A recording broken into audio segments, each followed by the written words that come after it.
And a very good evening, everybody, and welcome to the fourth and final round of the 2024 qualifying series for the Logitech G Pro Invitational A Series. Coming to you tonight from Fuji Speedway in Japan. Not a circuit that we normally race supercars on, but that all changes this evening. And this is the last chance for those drivers sitting outside the top 20 in the standings to buy themselves a ticket to the main series. Jared Filsell, well, he's already in because he's got an unassailable lead at the top of the standings, having won all of the 3 rounds thus far. But behind him, it's going to be pretty hotly contested. Joining me in commentary tonight, it's a very good evening, first and foremost, to Steve Sandman Clark. How are you going, Stephen? I'm well, Lockie. How are you, mate? I'm excited about this one. I haven't seen any racing in the supercars here at Fuji, so I'm really looking forward to this. And also joining us in commentary tonight, we'll have, well, I think for the time being, we can safely say that it'll be his last appearance in commentary before he returns to the driver's seat. But great to have him in the commentary box for some expert comments. Jake Burhan, good evening. Yeah, good evening, guys. Keen to flatten those wings off tonight with that big long straight down down towards turn 1 here at Fuji. And as Sandman said, totally new track for many of the guys and girls who are racing tonight, I'm sure. So let's have a look at the Fuji Speedway layout, and I think probably the most distinctive feature of this circuit is the super long main straight, one of the highest speeds that we'll see the supercars get up to anywhere, because it's also such a fast corner leading onto that straight. So we head to Japan, and it's a circuit that in the past has actually held some pretty high profile events, including the Grand Prix. In fact, turn number 16, Panasonic corner, it has changed since the original configuration of the circuit, where you had that long sweeping right handle leading onto the main straight. So that'll be a critical corner to get a good exit, to make sure that you get a good run down the straight. Slipstreaming down that long main straight is also going to be one of the key factors tonight, that's for sure. It's massive, isn't it? It's a very picturesque racetrack too. We talk about Mount Fuji in the background, and it's really a great layout. I've enjoyed watching so much real-world racing around here, and really excited to see supercars battle it out for the Logitech Pro Series.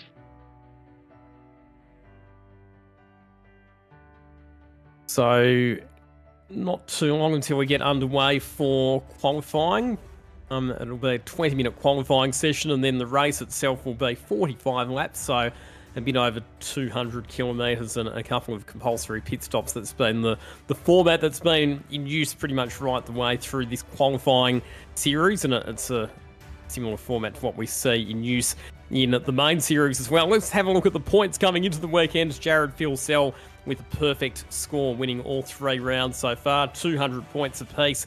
That gives him a perfect tally of 600 points. Forza El Nabi sitting second, ahead of Jordan Ross, the consistent Bo Albert in position 4.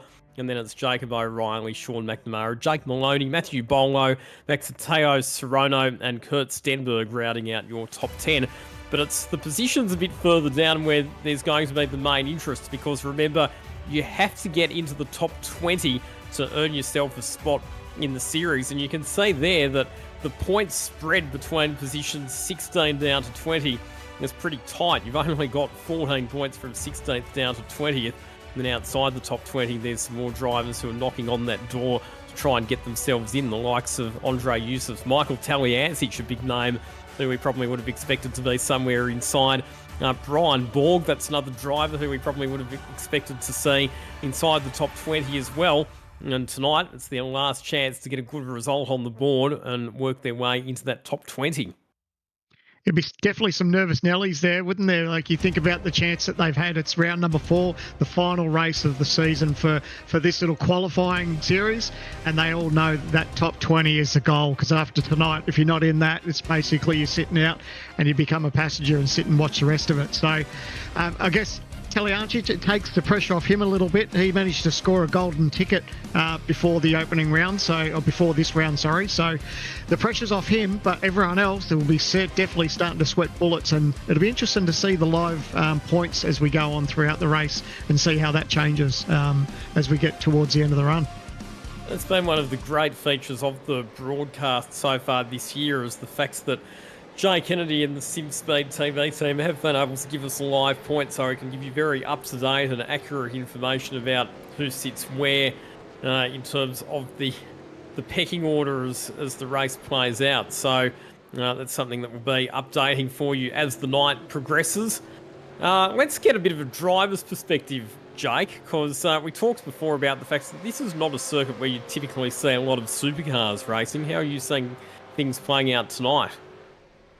Well, I think this track has a bit of everything. So the difficulty you've got is you've got this long straight that we're seeing Teo Serrano driving down now, where the cars are going to get excess of 280 k's an hour. They've probably flattened the wings off a bit. I'm not going to say fully low downforce like what you'd see at a track like Sandown or Bathurst, because you need a lot of sort of, you know, curved traction. There's a lot of corners, especially, we might actually stick with Tao here as we go. As you come through turn 2, this is obviously very high downforce corner. It's sort of 4th gear, very, very quick. Might drop down to 3rd, but yeah, still fast corner, 160k, and then you need the rear downforce to keep the rear settled as you go all the way around this right-hander, and then we've got another curved acceleration zone out of the next left. So there's a lot of challenges on this track that really demand rear downforce. So it's a bit of a balancing act. How much do you want to take off for that main straight, which is going to make your car a lot easier to attack and defend with over the race, while still having drivability over the rest of the track. And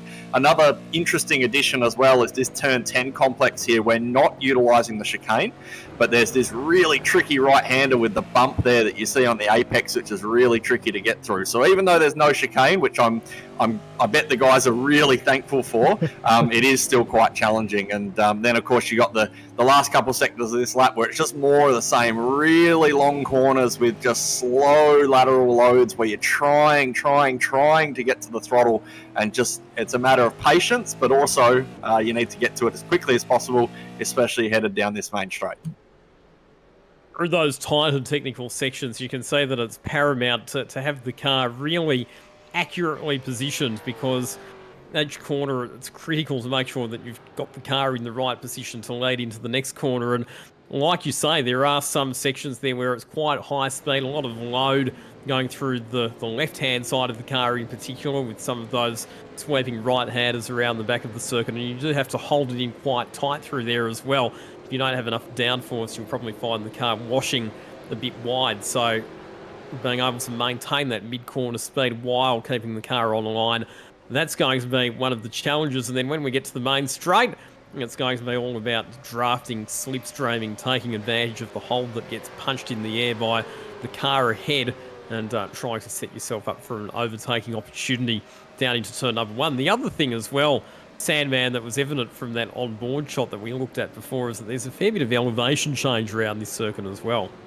Yeah, I noticed that, especially coming onto the front straight. You know, you see that it's like they're almost climbing up a little bit and then, you know, getting the car prepped. But that's what I think is really special about this, is you can just see from that shot, it's just the undulation. And that really gives the drivers something to work with and get their car set up, and the way they get their car balanced and try to get on the power. And sometimes having just that little bit of undulation, little bit of bank in that corner, you know, sometimes that can really help a driver. So nice to see. It's got, you know, I think I say it every week, it's got a little bit of everything, but this track definitely has, and really unique with that long front straightaway.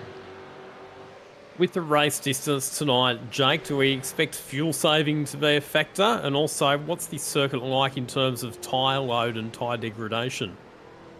Well, to be honest, Lockie, like a lot of the guys who are racing tonight, I've never raced here. So to be honest, I've got no experience to draw from on that matter. I can imagine though that obviously as you pull wing off the car, which I imagine a lot of the teams are doing, you do lose a lot of drive, and that will hurt the rear. You're going to have the rear moving around a little bit more. So I'm imagining, especially, you know, looking at it, it's not a super hot track temp, but it's warm enough that, you know, you'll be burning rear tyres tonight, especially in those traction zones. So I think preserving that over the race will be super key. You're also right, turn 1, there's a huge amount of fuel saving that could be done down there in the toe. There's an enormous amount. I don't know how big a sort of it is in terms of how critical it is for strategy. Like, it's not going to make the difference between, you know, 2 stops or 3 or anything like that. It's an easy 2-stop race with the CPSs, but I think you can definitely save yourself a couple of seconds compared to your rivals in the pits.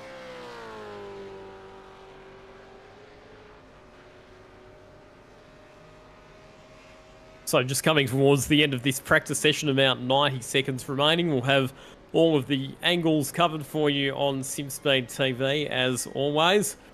There's Jordan Ross on screen at the moment. So just having a look at the point situation.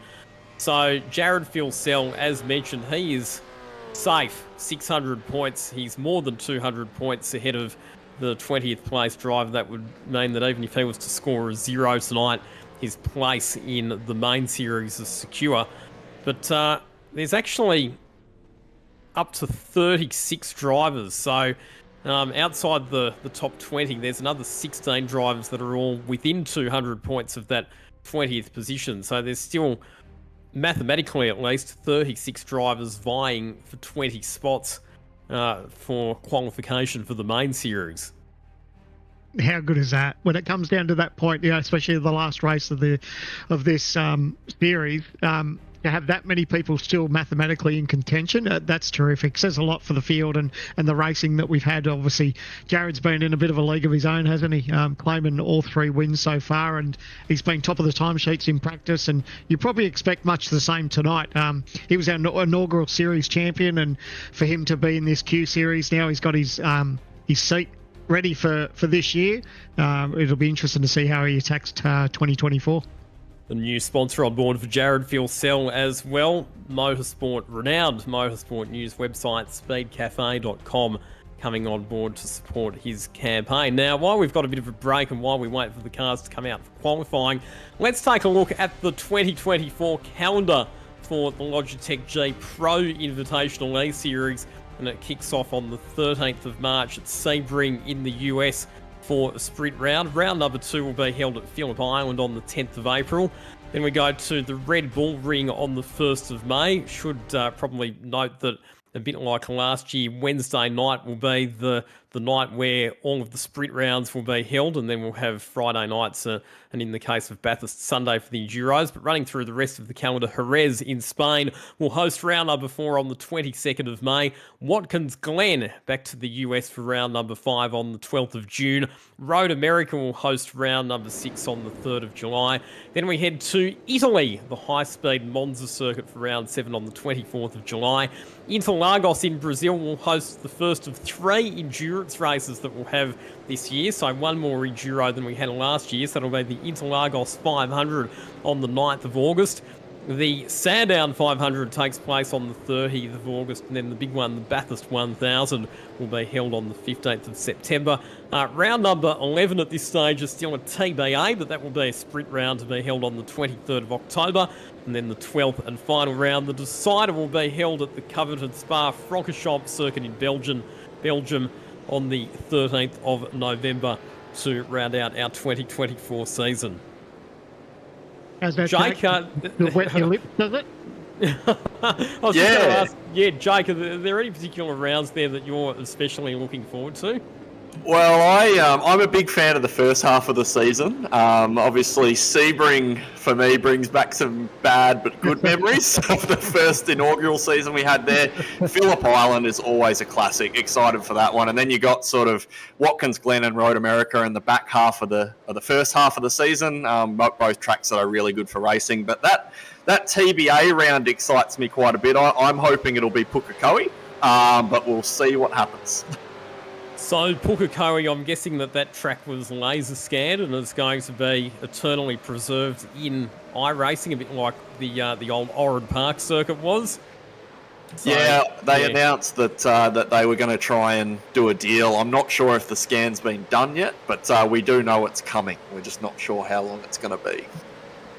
Well, fingers crossed that turns out to be the case, because that would be absolutely fantastic to have a round at Pukekohe.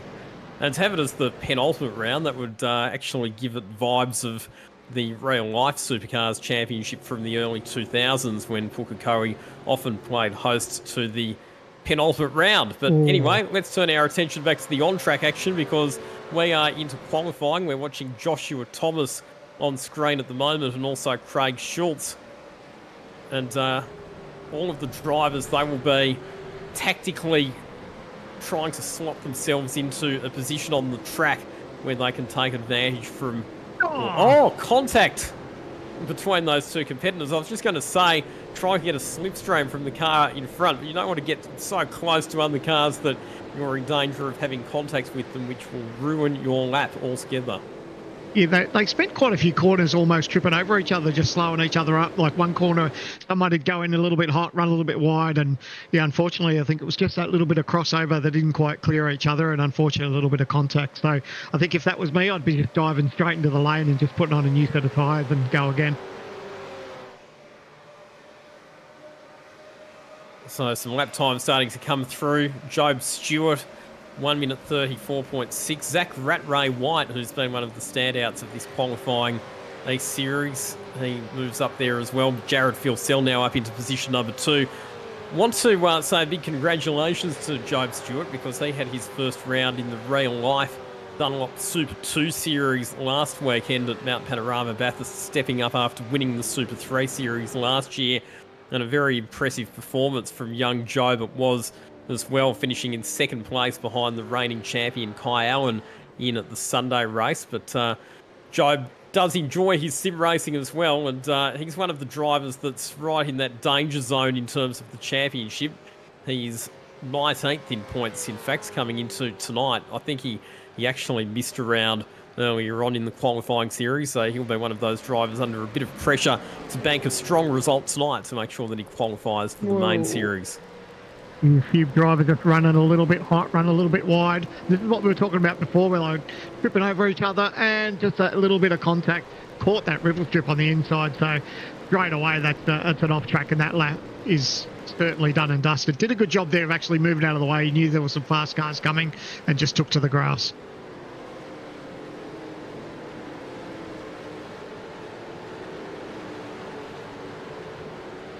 So this is Griffin Gardner that we're watching at the moment, currently top of the timesheets after the first flying lap with a 1 minute 34.5, 34.6 for Job Stewart. Jared Filsell also on a 34.6, sitting in position 3. Matthew Bowler, Zach Rattray White, Jacob O'Reilly, Luke Mitchinson, Damien Johnston, and then we go back to Ian Ford and Forza El Nabi rounding out your top 10. There's something I was talking about with Mr. Kennedy, Ian Lightby. Oh, big lock up there. The entrance into pit lane. Mr. Kennedy was showing me the line that takes you into pit lane on the front straight. You've got to actually be really careful about not tagging that line as you decide to dive into the pits, because it can get you a penalty. So you'll see here, there's that line. They need to keep that on driver's left. And it's really crucial that they stay away from it. It'd be so easy just to tag it. And, of course, you don't want to get too aggressive with the red lines there, because that could also end up in a penalty too. And the reason for those blend lines, both at pit entry and pit exit, is because it is such a long and fast straight here at Fuji. We don't want slow-moving cars that are exiting pit lane merging hard left into, onto the racing line and creating a risk for the drivers that are at race speed. So that's the reason that those blend line rules are in place.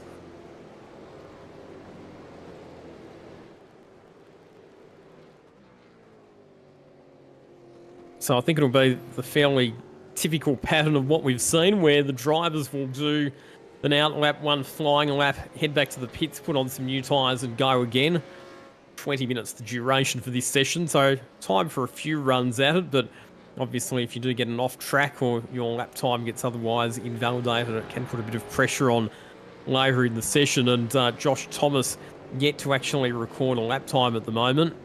Also, Richard Hampstead, Craig Schultz, Michael Taliancic and Sean McNamara, those drivers all yet to actually record official lap times so far in this session.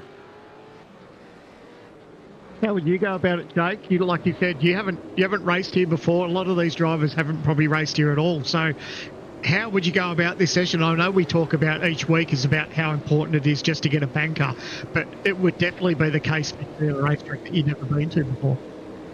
Yeah, that's right. I think the hardest bit about this, as we're looking at Richard at the moment, I think, is judging this gap how big do you want this gap to be? Because obviously the closer you can get down this main straight here, you're going to get a huge amount of gain at the start of your lap. I'm guessing it's probably a couple tenths at least. And then you'll get even more on the run down towards turn 2. But as we get in towards turn 3 with that long double apex right-hander, having that car in front of you just pulls all the aero off the front splitter and makes the car understeer a bunch. So working out where that balance is of how close do you want to be to get the gain, but also not get the loss, I think is going to be the tricky bit. Looks like Richard's given about 7 or 8 tenths by the looks of it, so he won't get a huge amount of gain down the main straight, but he'll still get a fair bit, but he won't be impeded as much by being that far back. So a bit of a balancing act for these guys.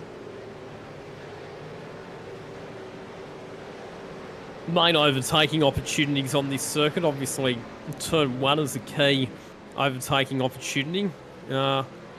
Also, probably heading up towards turn number 6, if you can get a good run through that long right-handed 100R.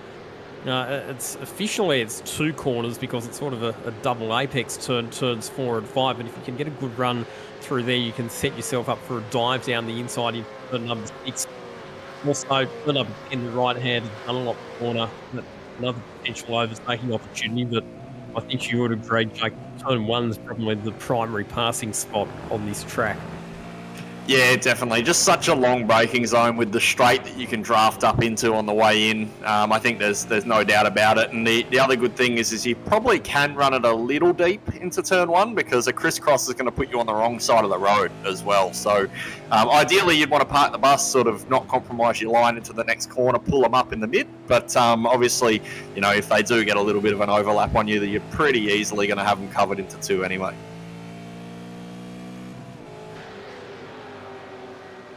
That on-board shot with Richard there just shows you just that elevation change of just how much undulation was in that last part of the racetrack.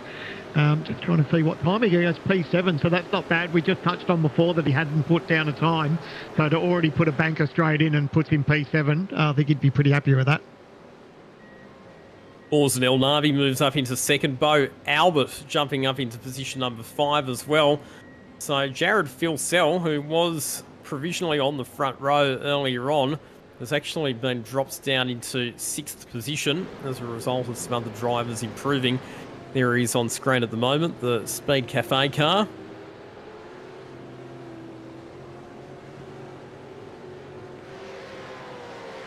The beauty is for Jared that there's actually zero pressure coming in tonight. It's all about probably having a bit of fun, having some racing with these guys, and just seeing how tonight plays out. So even if he finds himself a little bit down the order at the start, he may even enjoy that a little bit, knowing that the pressure's off tonight and he can start thinking about making some moves on some drivers. But I think one of the other things as well, I mean, obviously there is a bit of pressure in having to compete in the qualifying series because you're not guaranteed a spot in the main series, but if you can come out and dominate like Jared has, not only does it mean that there's no pressure, but it's also an opportunity to almost use it as a bit of a test session. You know, make sure that you've got the rapport going with your spotter or your other teammates who you might be talking to in a Discord chat, and maybe just experiment with some strategy options as well. So, yes, there is a bit of pressure in competing in this series, but it can have its benefits as well.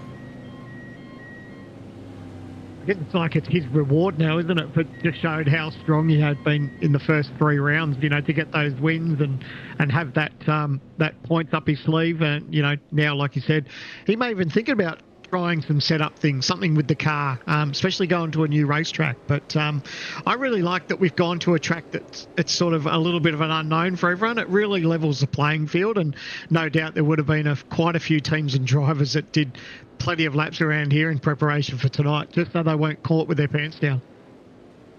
You could hear that pit lane siren going in the background as well. So that's one of the effects that is part of the iRacing package here at Fuji, is the fact that you do have that siren or that alarm that sounds whenever you've got cars coming into the pits, just as it does in real life. Got some, as we've seen right throughout the A-Series, some beautifully presented cars. There's Kenneth Latter in the bright yellow Fishy Motorsports Mustang. The presentation, it's always been exceptional, but if possible, it does actually seem to get better and better every year. And with the job that some of the teams have done with their liveries, I mean, Trans-Tasman Racing's obviously an example. Those cars have run pretty much the same livery for many, many seasons now, and it gives them their own brand identity in whichever sim racing events they're competing in. There is Richard Hampstead. In fact, a couple of TTR cars running a line astern at the moment. Yeah, always handy to have a teammate around that's close by, especially on a track that, you know, is draft dependent. So Jake's in 4th.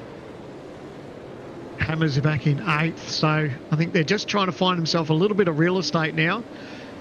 But isn't it funny how everyone just finds each other and they all bunch up? The last thing you want to do is just trip over each other. Jake touched on it before about how, you know, you want to be close enough to capitalise on the draft, but you just don't want to get close enough where they jeopardise you and you throw it away in the tight, twisty parts. The question that I have for you without notice, Jake, I mean, you're obviously part of the Trans-Tasman teams. We've got one of the cars getting squeezed out off the edge of the track there. That was the 007 car of Ty Delaney. No damage done for him, but that will ruin that lap. The question I was going to ask Jake, though, how closely are the likes of Madison Down and Brady Myers, drivers who have already qualified for the main series by virtue of their championship result last year, how closely have they been following this qualifying series? I think it depends on the driver. Like, I know Brady did a fair bit of work this week to help Richard and Maloney and Stenny. He definitely put a fair bit of work in. Mads has been pretty flat out. I know he's had a couple trips to Melbourne. One of them, of course, to actually attend the Motorsport Australia Awards and collect his championship trophy for winning this championship last year. But yeah, definitely. I think a lot of close eyes. We obviously want as many cars in the championship as possible, and I imagine every team's the same, even though it makes co-driver time a little bit tricky later in the year. The more representation you can have in the series, the better. So it's in all of our sort of best interest to get as many cars in there as possible. And yeah, Brady definitely put a huge effort in for these guys this week. So I'm glad you mentioned the Motorsport Australia Awards dinner, because this series, it has become pretty much the officially sanctioned Motorsport Australia recognised national championship when it comes to Australian sim racing. So that further validates the position of the Logitech G Pro Invitational E-Series as the very pinnacle of Australian online sim racing, and it is recognised by our governing and sanctioning body here in Australia. Lots of times coming through just then. Yeah, well, Jared Filsell's gone to the top again, a 1:34.3 for Jared Filsell. Looks like he might be on target to improve again, because he's actually was... he's just completed the lap. So he did the fastest middle sector of all. His last sector was a bit slower, but overall, it was still good enough to be fastest. And Bo Albert, great job from Bo Albert, moving up into position number 2 on a 1:34.4. So Filsell now on top ahead of Albert, Bowler. Griffin Gardner, who was fastest earlier on, has been relegated back to 4th.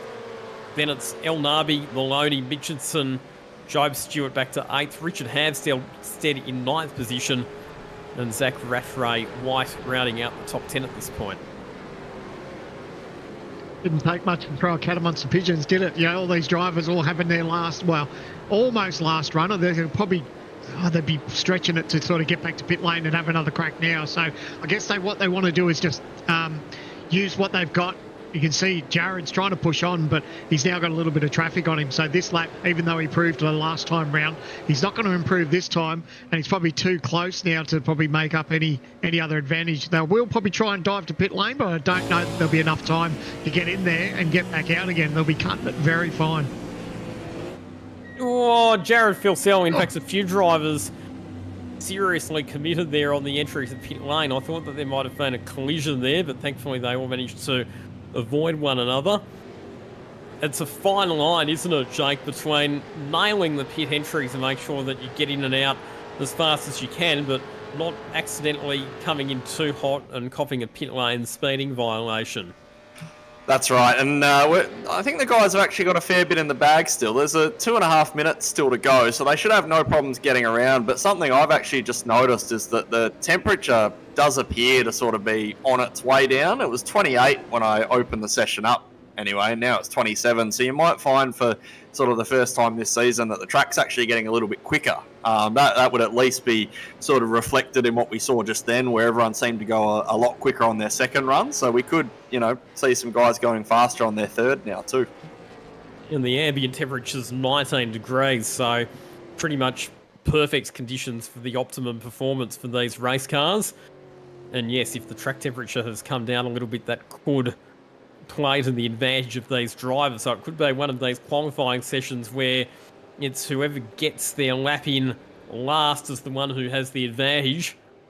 Zach Rattray White with the track all to himself at the moment, but it's going to be a pretty mad dash for a lot of the field to get back around and cross the line in time for another crack at it. There's sort of a couple of different groups of cars on the track at the moment, so the first half of the track they should be able to get around fairly comfortably to get another flying lap in, but then there's a few cars a bit further back that might be cutting it a bit fine, so it's going to be a pretty tense finish to this qualifying session for the drivers who are competing in the main series. It's all good practice going through this qualifying process, understanding how quickly the tyres switch on, understanding how hard you can push the tyres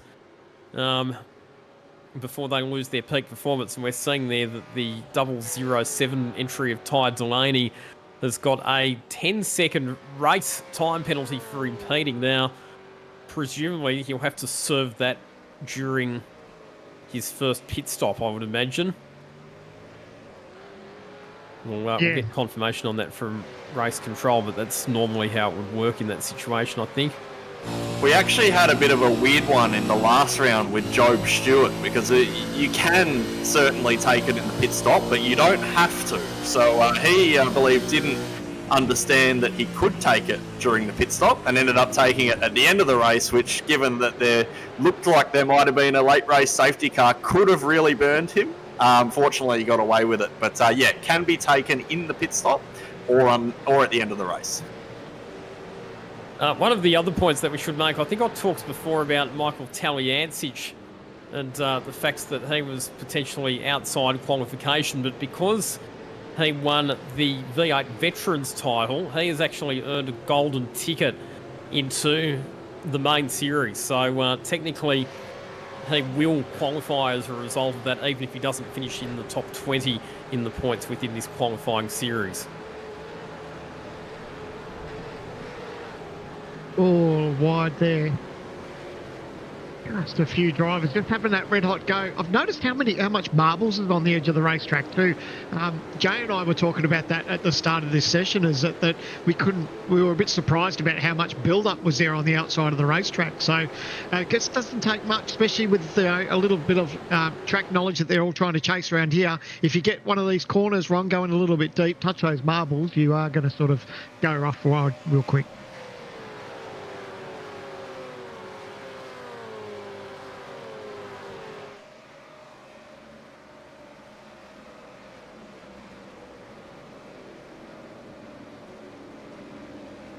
Like the field is now just, there's a couple of movers and shakers. People at the back there, I think they've given up on their times. I think at this stage, Jared's going to hold on.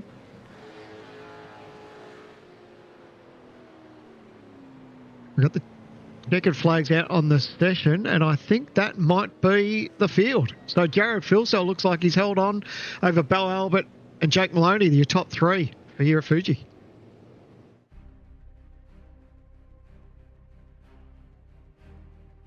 So confirmation of your qualifying results. So yes, Jared Filsell will take another pole position ahead of Beau Albert. That's really a stunning performance from Beau Albert, who came into this season without a lot of experience in these supercars, but he's just been getting better and better with practice. Then it's Jake Maloney back to Griffin Gardner, Matthew Bowler and Forzen El Navi, Damien Johnston, Luke Mitchinson, Jordan Ross and Job Stewart rounding out the top 10.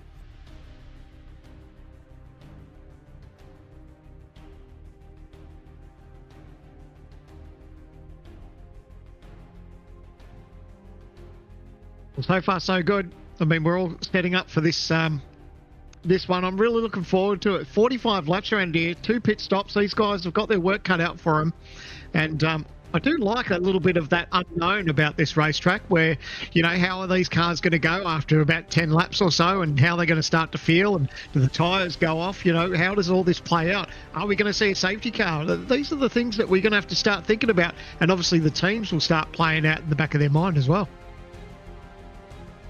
Indeed, so 45 laps will be the race distance. That's 205.3 k's. A couple of compulsory pit stops to be taken as well. And one of the things that we always say with the 2 pit stop format is that there's a bit of a variation in the amount of fuel, whether or not teams choose to change tyres during the pit stop. We expect that there'll probably be tyre changes for everyone in both pit stops, but still potential for some variation in the fuel loads and the lengths of those pit stops. So that'll be something for us to keep an eye on. Now, the big talking point tonight is the battle to get into the top 20 in the points. We've got a few of the drivers that are on the bubble, sort of sitting around that 18th to 21st zone, joining us. And we'll start off with Damien Johnstone, who is currently 18th in the points coming into tonight. But Damien, a pretty decent qualifying effort for yourself. You have qualified inside the top 10. How was your session? Yeah, can't complain. Just got to do the harder bit now and get the race finished to get the points. How much pressure are you feeling tonight, given the tightness of the point situation in that zone from 16th to about 22nd or 23rd? I mean, the pressure's there, but I try not to think about it. Just got to. I know I can do it. I just got to finish today, so we'll see where we end up. Part of the Synergy Sim Racing squad, how closely have you been working with your teammates this week to come up with a race setup to help you qualify for the main series? Pretty much all week from Friday, so big shout out to the boys. We made some tweaks after last night's race in another series, so hopefully the car's good for tonight. Well, all the best, Damien. Before we let you go, I've got Jake Burr and also Sandman in the commentary box. Any questions for Damien, gents? I was going to say, it's probably the silliest question on the grid, but how are the nerves, mate? You know, it pretty much all comes down to tonight. We're going to be asking all our drivers, how are you feeling at the moment? I feel pretty good. Nerves are definitely there, but yeah, just got to get the points and get it done tonight. It's the last round. Well, on behalf of myself, mate, keep it clean. You know, you got 45 laps in front of you. Don't stress too much. We will be keeping an eye on those live points. And, mate, hopefully we're talking to you at the end of the night and we get to talk to you pretty much throughout 2024. Yeah, thanks, guys. Look forward to it. Cheers. Thanks, Damien. One of the other drivers who is on the bubble, scored in 19th in the standings coming into tonight, is Job Stewart. Now, off the top, Job, I think we need to say a big congratulations on an excellent debut in the Super 2 series at Bathurst on the weekend, where you had a second place finish in the second race of the weekend behind the reigning champion Kai Allen. But now it's back into the virtual world. How was qualifying tonight? Yeah, thanks guys. Qualifying probably not really where I wanted to be, down in 10th. I kind of missed out on the toe in that final run, but still, you know, there or thereabouts and just inside that top 10. So, yeah, looking forward to the race now. It's going to be a long one. How do you think strategy is going to play out tonight? I think it's going to be pretty important. Like at this track, you know, with the draft and stuff, it'll just be about staying with that front pack, and then, you know, everyone will be looking to see who dives off into the pits first. And I think, you know, if you go in by yourself, you're going to be stuck out stranded. So you kind of want to stay with the pack and, yeah, try and find the right time to pit.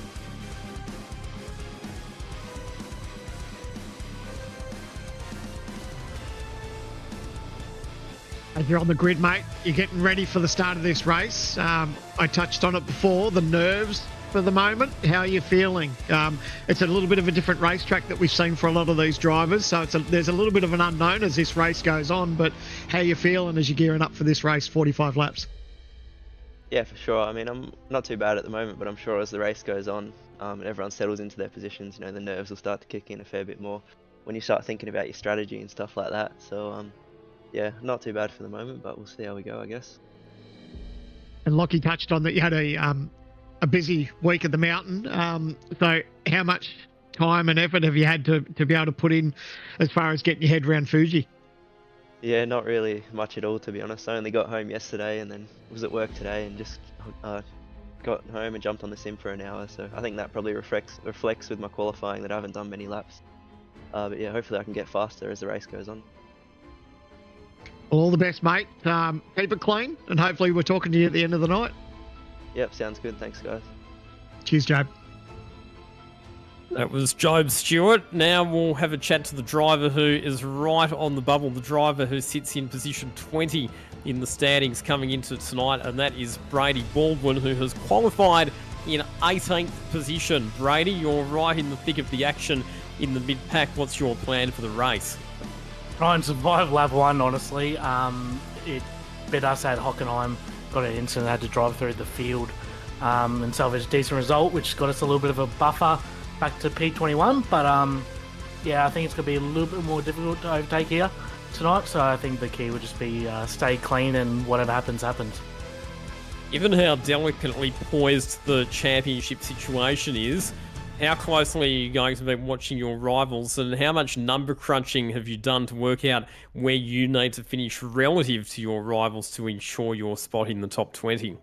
Yeah, I've been thinking about it for the last 2 weeks, to be honest, but I try not to think about it during the race because I'll just get distracted about other things and not focus on my driving because it's not the car I'm familiar with too much. I come from a dirt background, so it's a pretty big difference, and yeah, just trying to keep the nose clean throughout the race, and wherever we finish. Jake Burns with me in the commentary box, and Jake, you've got a question for Brady. Yeah, I was just thinking, Brady, obviously you're sitting right on the bubble there. I know some drama happened actually with our team last year in this final round of the qualifying series, but have you and any of your SSR teammates sort of had the discussion about, you know, if I'm on the bubble and I need another spot, will you get out of my way kind of thing? Is there anything like that that's been discussed with you guys?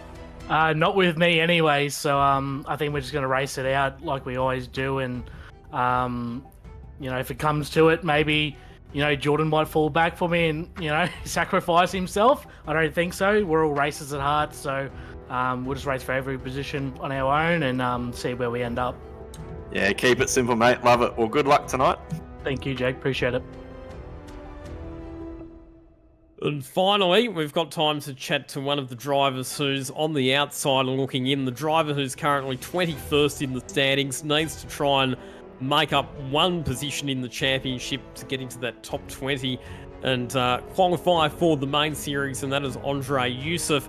But Andre, you've qualified a bit further back down in 29th position, so your work's going to be cut out tonight. What's the plan of attack from here? Yeah, mate, very, very frustrating quali. Yeah, definitely not the best spot to start, make positions. But yeah, we just got to avoid the chaos unfolding in front and make as many overtakes as possible and finish as high as possible to get that P20.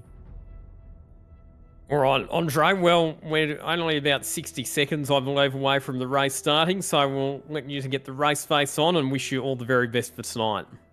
Cheers, lads. Thank you. There we go. It's going to be all about the mathematics tonight. You get the feeling, and just there having a chat to Brady Baldwin. He's sitting in 20th position, and we heard him say that he's been thinking for the last 2 weeks about the drivers that he needs to beat, about, you know, where he has to finish relative to his rivals, and that's where the team communication is going to be all important. Having a spotter who tells you who you're racing and feeds information to you about what position you need to be in, that is going to be absolutely critical. We saw it last year with Josh Muggleson. If you're in a position that's good enough to secure a spot in the top 20, you don't need to be making unnecessary risks when it comes to overtaking other cars. But conversely, if you're a bit further back, you might need a spotter who can say, hey, you need a few more points. You need to make up X number of positions if you want to finish in the top 20. So, yes, our producer Jay Kennedy will be keeping us up to date with live standings as we get ourselves set for a race start here. The final round of the qualifying series for the Logitech G Pro Invitational E Series. Jared Filsell on pole. Oh, Albert alongside on the front row. The lights out and away we go. Good start from our pole sitter Filsell, and he will be comfortably ahead of Bo Albert and will be able to swing across and assume the racing line as they head down into turn number 1. The track narrows up here. It's a funnel effect. So we'll hold our breath and we'll see if they all manage to get through cleanly. They're still running 2 and 3 wide in some sections of the circuit. Seems like they've made it through turn 1 okay, but they'll need to sort themselves out and get into single file as they negotiate their way through the next sequence of corners. It's been a relatively clean start, and how would the nerves be for our bubble drivers? Obviously seeing what's in front of them, all these cars jockeying for position, just praying that no one gets into each other, because the last thing they want to do is get up in someone else's into it. We can see one of the TTR cars back there, off on the wild, just 3 joining now. That's Kirk Stenberg. So got away with no damage, but just lost a little bit of track. Oh, there's this car down backwards too. So Brian Borg facing the wrong way. He's lost the toe of the field. But man, there's a little bit happening now. The first part of the lap was quite tame, but now it's all starting to happen with even locked tyres and everything going on. Drivers desperate to try and get some early track position. As we've seen right through this series, track position can be at a premium, and if you find yourself bearing down the order early on, it can be hard to recover. But conversely, if you can get a good start, gain a couple of spots in the early laps, those spots can be very, very valuable as the race progresses. And you can see that already. Oh, wow, they're just about 4 wide heading down into turn number 1. I think one of the drivers there might have got a slow exit from the final corner, and it's a slingshot manoeuvre here. Kenneth Latter is in the middle of this 3 wide pack of cars. Is that Yusuf coming down on the inside, I think, in one of the Altus Esports cars it is, so he's gained a couple of spots there. Oh, how's the action there? They were 4 wide going into that tight right-hander. Like, they gave each other as much room as they could, but man, they still had elbows out. They're not mucking around. It's only the end of lap number 1, and boy, oh boy, they're having a red-hot go at the moment. Oh, Stenberg, you can see a little bit of damage to that guard too as well, so he's pushing on now after his little bit of excursion a couple laps ago, but that Fishy Motorsports car in front of him's got some damage too, so it's all happening here at the start.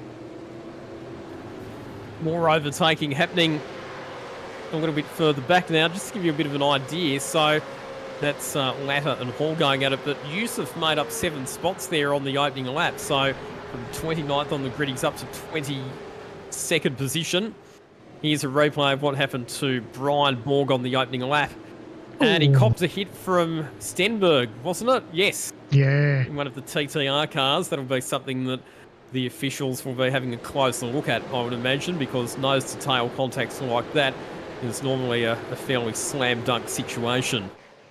Yeah, that's what we saw, the tail end of that when we saw Stenberg out wide. So leave that up to the stewards. But yeah, they're not mucking about at the start. And look at this draft at the front. You can see just how much. Drivers covering and blocking. Geez, that could have got ugly. If that was a little bit more tighter on the contact, that could have been 2 cars off into the fence big time. Well, Richard Hampstead chased Jordan Ross all the way across, almost into the pit entry, and then switched back to the outside. That was a little bit naughty because you're not really supposed to be driving that defensively in a straight line, and if there was some overlap there and Jordan Ross had to get out of it, then I think Hampstead probably needed to give him a bit more racing room and not move so aggressively into the right-hand side of the circuit. But anyway, let's play on between those two for now. Yeah, thankfully they both got away with it. It's, I guess the pressure's there, isn't it? You're so focused on getting a good exit, and you know that as soon as you make that little bit of an exit, especially onto that front straightaway, you know that you're a little bit of a sitting duck, especially if the guys behind you get it right. They also get a little bit of that toe, and at the end of the day, you know, you just got to try to either ride it out or block as much as you can. And the thing there is that Richard Hampstead, coming into tonight, he's 13th in the standings. So should be relatively secure in terms of qualification, but can't afford a bad result. So you do have to drive with a bit of self-preservation in mind when you're in Richard Hampstead's position. Yeah, you'd like to think that the team would be in his ear a little bit, just seeing that he's in the top 10 at the moment. That is enough at the moment just to see how it all plays out. Last thing you need is some contact or a silly decision where he has a drive-through penalty. We saved a little bit of slow-mo action. You can see the car just using those curbs, getting out wide on the grass. That's the last thing they want to see. But good use of the curbs around here, and they'd be really enjoying that. So Brady Baldwin, who we chatted to at the top of the broadcast, he is currently sitting in 19th position.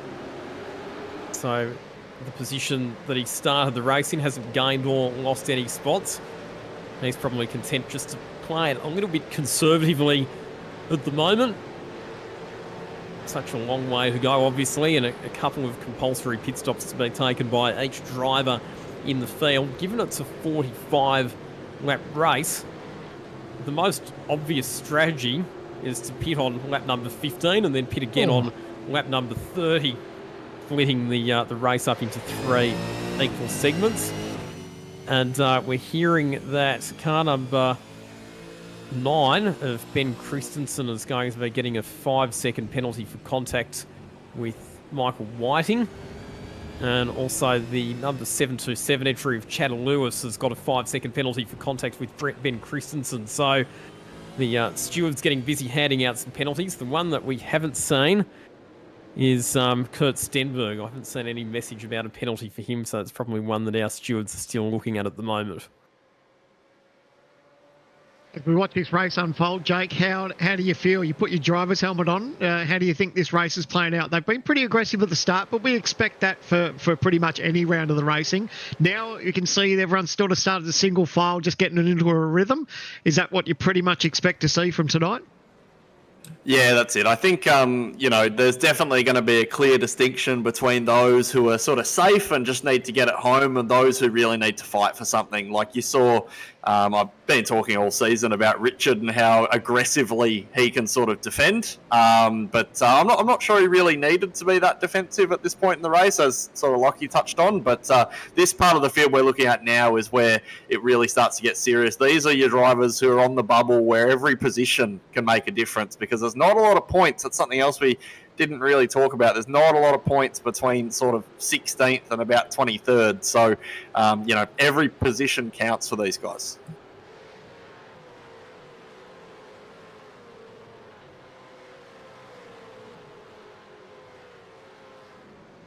So here's our first look at the live standings. So as things stand at the moment, Jared Filsell would have a perfect score from the 4 qualifying rounds, 800 points, ahead of Forsen El Nabi and Bo Albert. So that's how the top 10 would look. But it's what happens beyond that that's a bit more interesting. So at the moment, there you go. So Brady Baldwin would get himself in. Connor Nixon would actually fall back to 20th. We'll have a look at some more numbers. Those two are actually on track together at the moment, I'm pretty sure. So that'll make that really interesting. If they're 19th and 20th, those two are racing each other right now. So that's really, really interesting. That raises the pressure, doesn't it? Knowing that you are right with it. Big dive here under brakes. It's a big one. Going to pull it up. Not quite. Lost a little bit of traction here in the rear. And in making that move, has now lost 2 positions. So got one of them back. But, that's a big dive in that part of the racetrack. You carry so much speed and you're just desperate on the brakes. But unfortunately, the rear got away from him. But how much would you want to know, Jake, as far as the guys racing around you? Is it too early? It's only lap 6 of 45. There's so much to play out. Are you the kind of driver that wants to be kept in the loop with points at this stage, being that it's so early in the race?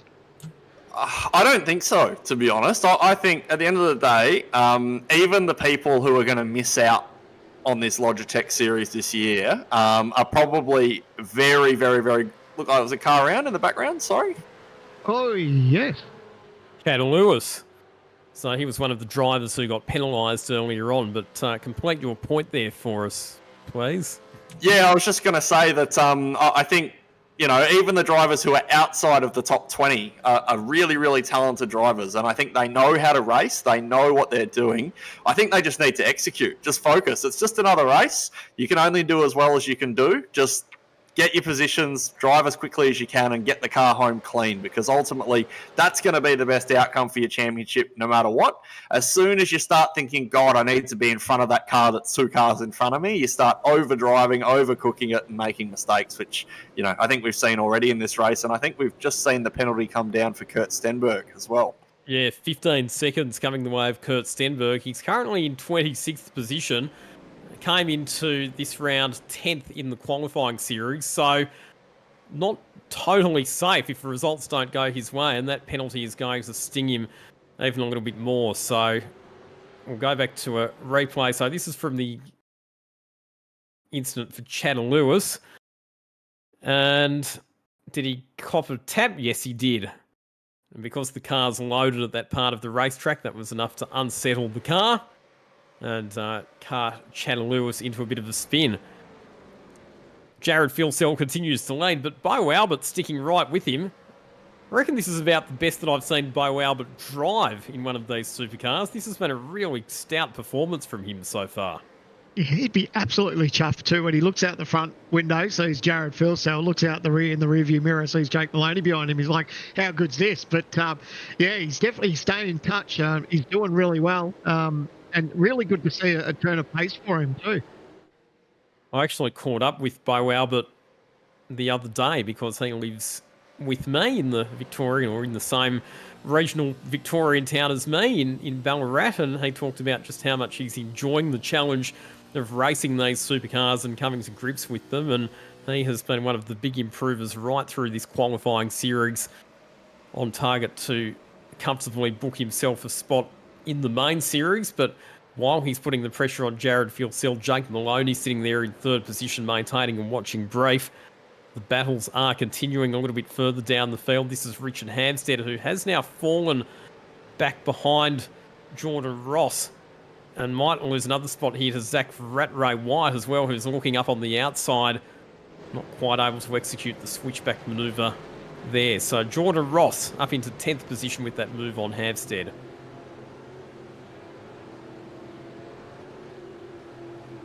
I know, without stating the obvious, we've seen so many drivers at this stage already receive penalties as far as, adding an extra time to their pit stops. That's the last thing that, anyone wants, especially if you're in a position where you could be on the bubble.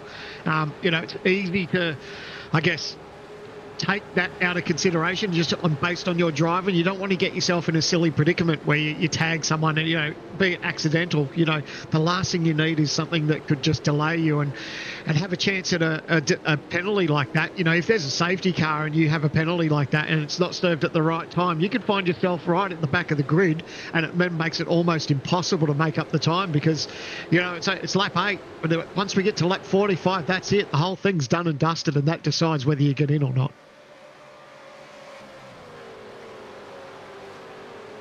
More moves happening on the main straight. It really is overtaking paradise here with that long braking zone heading into turn 1, and I reckon Richard Hampstead might potentially lose a couple of spots here. Zach Rattray White completes the passing manoeuvre before they even get to the braking zone, and coming up on the inside is Sean McNamara as well. So that's another couple of spots lost there for Richard Hampstead. He's back to 13th. Car 111 of Teo Sereno has got a 5-second penalty for that contact that he made with Chad Lewis a lap or so ago. The stewards have been busy in the first 10 laps of this race. I mean, it's all been happening, but I guess sometimes that comes down to, yes, there's a little bit of pressure being that's the last race, but I guess it's that little bit of an unknown of a racetrack that we're not all familiar with either. There's drivers that may have never raced here at all. So I guess sometimes that comes down to that, where people are just running a little bit aggressive and, the track catches you out a little bit just because of the lack of mileage around here. In the Real Life Supercars Championship, I know that the driving standards observer Craig Baird plays a very active and hands-on role in terms of talking to the drivers and ensuring that they understand what's expected in terms of conduct. Last year for this series, we had Thomas Randall as the driving standards observer. How much of a role did he play, Jake, in terms of communication with the drivers and letting them know what is and is not acceptable? From my experience, because there was a little bit of it from me, he played a bit of a role in the appeals process, probably more than anything else. So obviously, if you felt a penalty wasn't just, you have the opportunity in this series to appeal that, and you could obviously jump in and Thomas would listen and either tell you were right or tell you were wrong, basically, which obviously is all in accordance with the rules, and that's been fantastic. But I do agree, some conversation with the drivers even before the rounds from someone like Thomas would be very, very good. Obviously, his experience and his stature in motorsport would be very helpful, as we've got another incident that's happened. Yeah, that one's not going to be looked upon very fondly by race control. Tyson Broad, one of the drivers involved in that accident. And I wouldn't be surprised if we see some more penalties being dished out very shortly as well. This is the battle for position 20 between Zach Vlasblom and Daniel Hall. Hall currently sitting in 21st position, looking to make up that spot. Daniel Hall currently 26th in the points. Zach Vlasblom a bit further down in 36th. So both these drivers would need a fair bit to go their way tonight if they're to qualify inside the top 20. Vlasblom in particular is exactly 200 points away from 20th position. So he'd basically need to win the race and have a lot of the drivers in front fail to score or score very poorly if there was to be a chance of qualification. Now, pit stop time. Richard Hampstead comes in. This is a very early stop. I was talking about lap number 15 if you wanted to split the race into thirds, but Richard Hampstead has come in after 10 laps. So going for a fresh set of tyres and going to try the undercut strategy. Yeah, it's a bit of a surprise, is it? I guess you're probably in the loop there, Jake, as far as strategy at TTR. I guess they probably would do that on the fly a little bit too. Are you surprised about him coming in at this stage? Well, I'm almost wondering if there's something more to that, because when we were watching Richard getting eaten up before, just after he got passed by... That's cool. Sorry, Jake. It's all right. Looks like he might have been turned around. But I was going to say, Richard, he was racing a few cars that, with all respect to the people he's racing, Richard historically is quite a bit quicker than. So I wondered if maybe there was a little bit more to this story, maybe a little bit of damage, maybe some hurt tyres or something like that, and he's just doing something different to either, clear some of that damage or maybe, get a fresh set on, get some clear air. But Richard, seems to be struggling tonight. Interesting as well to see that there are a few other drivers who pitted early. So Andre Youssef and Michael Whiting both came in on lap number 8. For Andre Youssef, I'm wondering if he's just gone for a bit of an aggressive strategy. We talked before about how he's outside and looking in, needs some results to go his way tonight if he's to penetrate that top 20. So he might be looking for a bit of an aggressive strategy to try and make up some spots with an undercut as a way of buying himself a spot in that top 20. A bit further back, this is Job Stewart. So he's made pretty good progress because he started this race in 10th position and he has climbed a few spots. We just saw him making the pass there on Matthew Bowler. So Job Stewart up into P7.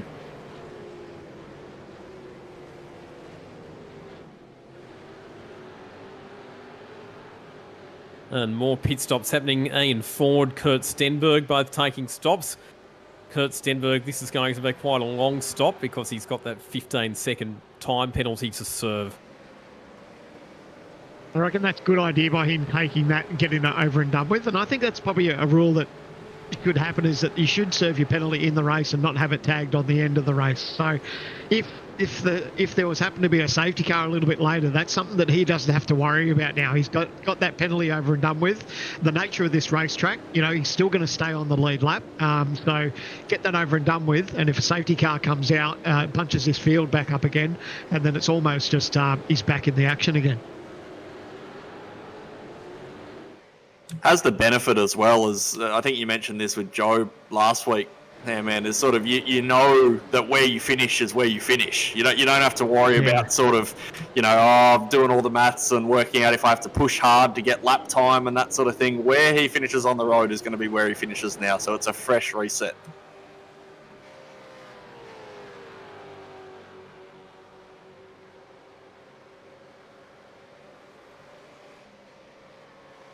Couple of more drivers opting for pit lane. Lock up into the line, right up to the line there. So Teo really taking it to the last minute. I wasn't sure. It looked like it was going to be a drag race into turn 1 and they both peeled off into pit lane. So Yep, getting the pit stops over and done with. Lap 13 of 45. Like we said, there's 2 compulsory stops that these teams of drivers need to do.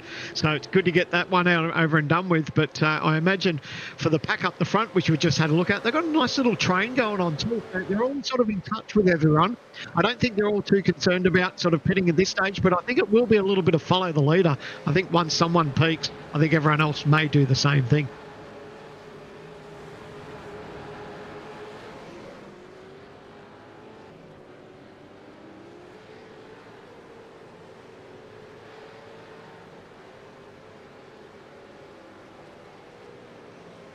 Still feels a little bit early for me, Sandman, though. I think, the nature of a race like this is staying in the draft is going to be beneficial if you're behind a car that's quite a bit quicker. I think that's what you see in the front pack at the moment. Jared's sort of just pulling everyone along real nicely, and all these other cars like, yep, I'll just take his toe, I'll save some fuel, I'll stay out, and then I'll have better tyres at the end. So I'm not sure that these drivers who are pitting now are going to be too happy with that decision come another 20 laps.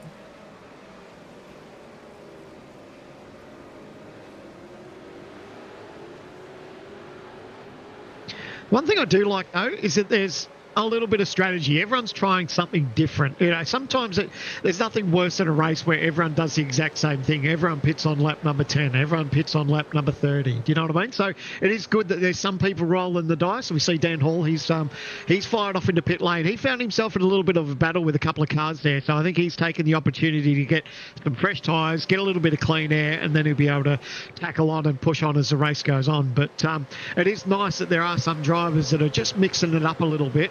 But as we see back to the front again, I think these drivers are just quite content that they're all in a line, just grabbing that toe. It's the free drag down the front straight away, and they'll be thanking Jared towards the end of the race, where they're all just pretty happy and sitting there, not pushing too hard. And I think they're just happy for the laps just to tick away at this stage.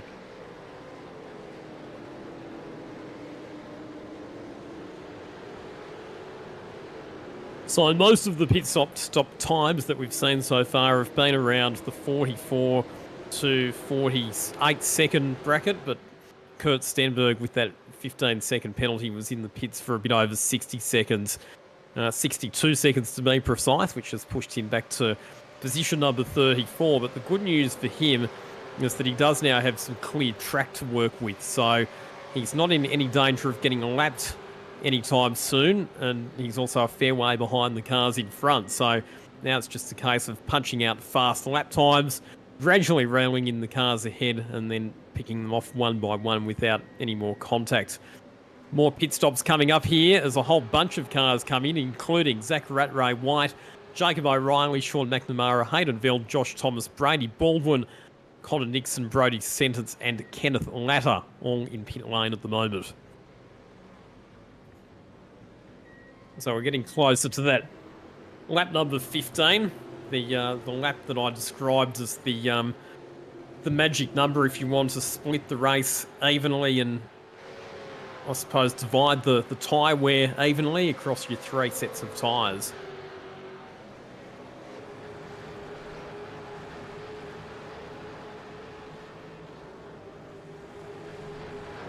The tyre game's always interesting, isn't it? You see some of these drivers that pitted a bit earlier that we were talking about, whether that was the right call or not. Do they now push on a little bit and maybe go longer in this middle stint to have something fresh towards the end? It's one of those coin tosses, isn't it? Because you know that when you're on those old tyres, you are going to give up that track position, but you don't want to leave the charge too late towards the end to make those gains on the fresh tyres. So I guess it's sort of catch-22 sometimes, isn't it?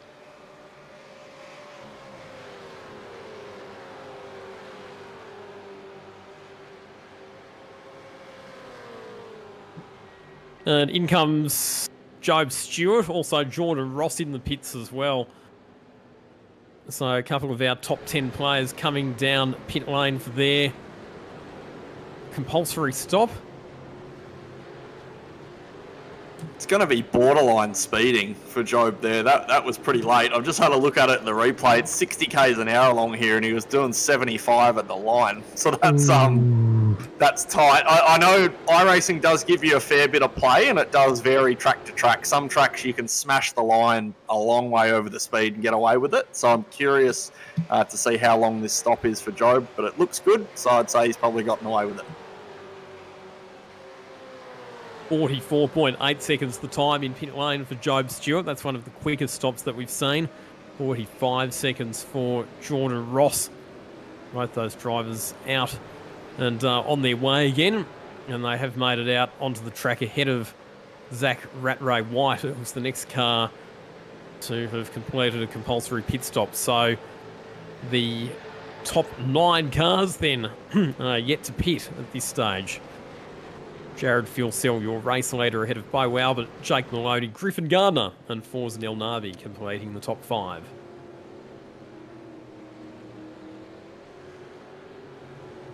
The nature of this racetrack too, the leaders don't have to worry too much about coming across too much of the lap traffic at this stage either, being that it's, reasonably early in this race and the length of the racetrack. So, thankfully, I guess that's one thing that they don't have to worry about, but there's plenty of opportunities. We see a couple of more cars into the pit lane, but plenty of opportunities down that front straight as we've seen for drafting and passing. So the leaders don't have too much to worry about just yet, but it definitely does play its role at some racetracks that we go to.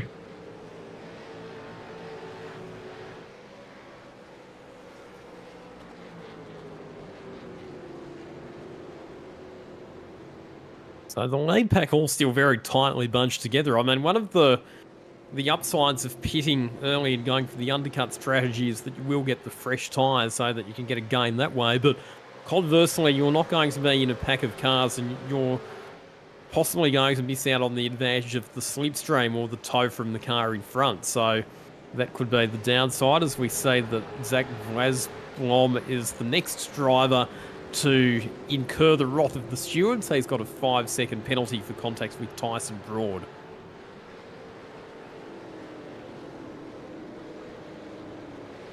A bit of the driver mode again, Jake. If you didn't have any teammates around with you and you wanted to pit with someone, would you, or have you ever sort of reached out to see if anyone would be interested to pit with you? A bit like sort of what we see NASCAR style with Talladega and Daytona? Probably not outside the team, but definitely within the same team before. Yeah, it's certainly been a discussion. But the tricky thing is I understand the need to do it at tracks like, your Daytonas, Talladegas in NASCAR. But It's a big slide cut across the racetrack. Craig did everything he could from not nailing the car in front, so had a massive moment. That's obviously, no doubt that's going to be an off-track and a cut track, but man, that could have been a lot bigger. Sorry to cut you off there, Jake. So I think that was a teammate too, so I think that would have been double disaster had that gone pear-shaped. But good job to keep it out of his teammate. But I was just going to say, it's the tricky thing you have with these supercars is it's quite often not good to actually pit all at the same time, especially if you're in a pack together, because you lose so much time on that pit entry. There's a chance you could wipe someone out from the back. There's a chance you could crash coming into pit lane. There's lots of awkwardness to it. And, of course, as we now look at the replay of Craig Schultz just firing past his teammate there. How good's that?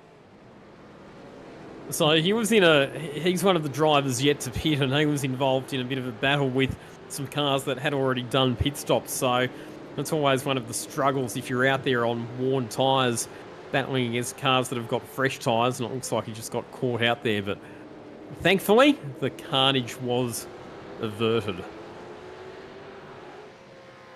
Jordan Ross on fresh tyres has just punched out the fastest lap of the race at a 1:35. So Jordan Ross, having taken his pit stop, he's out there on fresh tyres at the moment and has a bit of a tow from Job Stewart going very quickly. Job Stewart also the 35 too. So a couple of the cars that have pitted punching out some quick times. So there could be a bit of an undercut on here for a couple of those drivers that have stopped earlier. And I think the race leaders will have to think about reacting to that and coming in to cover them very shortly. Well, something to note is, I think you mentioned before, Lockie, that most of the pit stop times were looking at being between the sort of 40-45 second range. Job Stewart is now 44 seconds off the race lead. So he's suddenly very much a factor with these front group when they decide to pit. And so too, Jordan Ross is potentially going to pop up somewhere inside the top 3 as well after this first round of pit stops. So, of course, it does all balance out as the race progresses, because later on, the drivers who are taking their pit stops later will have less distance to go and they'll have fresher tyres towards the end. But it may be that they sacrifice some track position during this phase of the race.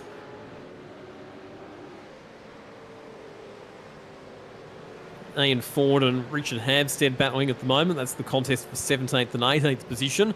A couple of drivers who have already taken their pit stops. At this stage, the top 7 are yet to pit.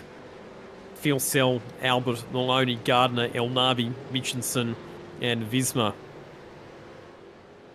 We were talking about Hampstead earlier in the race, where he found himself sort of in 9th, 10th position. Now in sort of 18th. I wonder if he's starting to think about that. Is that playing on his mind a little bit? You know, obviously there's still some cars that, as you see, there's Bo Albert in the lane. And we see Griffin Gardner. A lot of these front runners are now decided to peel off. So he knows that there's still a couple of cars that need to pit. But I wonder if he starts stressing the fact that, you know, he's a little bit further down the field than he'd like. Thankfully, he's got a little bit of a points buffer up his sleeve. But it'd be definitely something that be playing on his mind as these laps dwindle off. This is going to be close here. So our leading group of cars, some of them but not all of them have pitted. So Philsell and Maloney have stayed on the track, but Albert, Gardner, Elnabi all in. Now they're just coming out now, but Job Stewart and Jordan Ross are at full speed on warm tyres, flying down the straight. This is potentially going to be a very interesting situation when they get down to turn number 1. And they will just make it out ahead of Job Stewart, but Stewart's going to have the momentum and he's going to have tyres that are up to temperature. So Albert, Gardner, Elnabi possibly going to be a bit vulnerable for the next few corners. That's all they'd be praying for, is that they can just get up to speed, get those tyres to come up to temperature over the next half a lap or so. If they can hold position, they'll find themselves just starting to pull away from that group. Now, especially with the fresher tyres, I don't think it'll be too much longer now before you see Jared and Jake Maloney in as well. They're the last of the 2 leaders up there to make their stop. So I would imagine that would be fairly soon, if not this lap by. So Bo Albert had a bit of a slow pit stop there, 47.6 seconds, and has cost him a couple of positions. He's fallen back in behind both Forza and Elnabi and Griffin Gardner. So Elnabi now the first of the cars that stopped, as we see our 2 leaders, Philsell and Maloney, coming in to complete their first stops.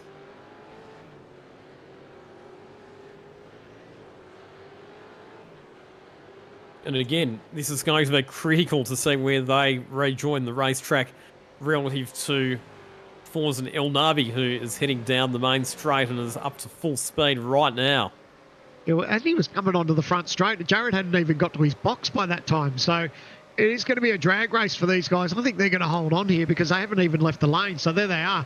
So looks like Philsell, he's going to drop, what's he dropped? 2-3 spots maybe 4 if he's not careful. So, but it's I guess what? It's only 1 lap fresher tyres difference, but maybe he took a little bit more fuel.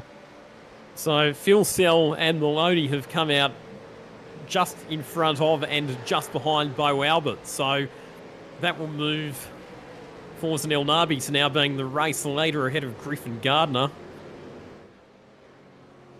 That was pretty much as they sat when they came in, though. So I have to say that maybe Griffin and Forzan are the ones that have gone light in that first pit stop, because otherwise the field pretty much stays how it is. Because I saw Bo definitely lost a lot of time to Forzan. Forzan must have gone very, very light in that first stop.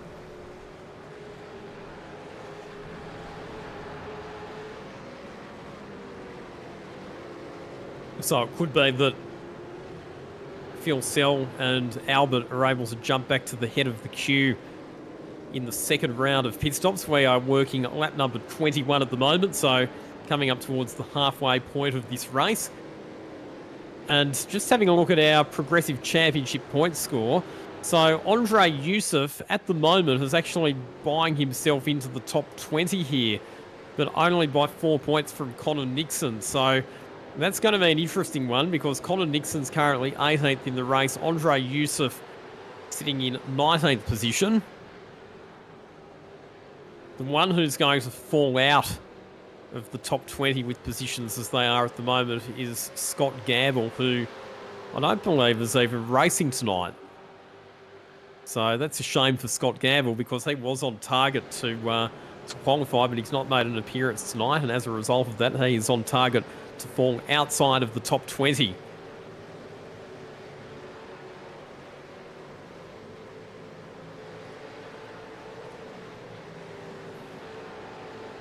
We'll keep you up to date on that as the race progresses. Still a long way to go. Still another round of pit stops to play out here.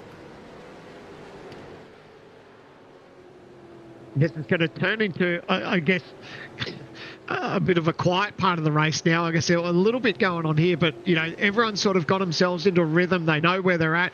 Richard's slowly starting to pick off another couple of more cars. So 16th now.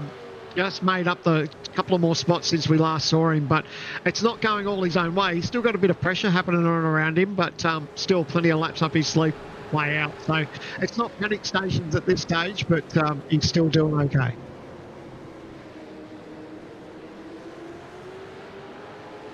This is the lead battle at the moment. So you've got El Nabi, Gardner, Phil Sell. Jake Maloney has made the move through on Bo Albert, so Maloney up to position 4.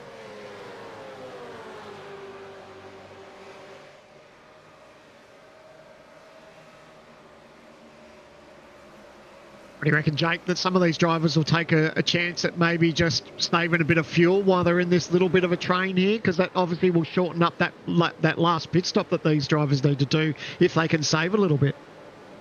Yeah, possibly. I think the likes of Maloney, Jared and Bo, they know they're already on a fuel advantage. So I think for them, it's all about making sure they don't let Forzan get away. You don't want Griffin to sort of let Forzan get away. So I think for them, they're probably going to want to attack Griffin pretty quickly and then just manage the gap to Forzan, knowing that they're probably going to come out in front of him. But I just wanted to talk about Bo real quick. I actually think he's doing a really good job tonight. Like, you know, he's learning a huge amount, I imagine, from the guys he's racing. I actually heard him on a podcast during the week talking about how he's sort of got a 1 or 2 year plan for how he wants to start to get good in this car, having never really given it a serious go before, and I actually really respected that. I think it was really cool, and he's probably learning a huge amount tonight, but it's been a really, really awesome result to stick with, you know, race winners like Maloney and Jared is an awesome effort. He's quite the gun commentator as well, Bo Albert. He and I worked together on the Speed Cafe A-Series together back in COVID times and called a few of the old Just Send It series races together. And yeah, he's very articulate and well-spoken. Good to see him doing a good job. Here's a move on down the main straight with Jared Filcell pulling to the inside of Griffin Gardner. And that should be a fairly textbook move and completed by the time they get to the braking zone for turn 1. Meanwhile, Zach Blom's night is going from bad to worse. He's copped his second 5-second time penalty of the night for a driving infringement on lap 20.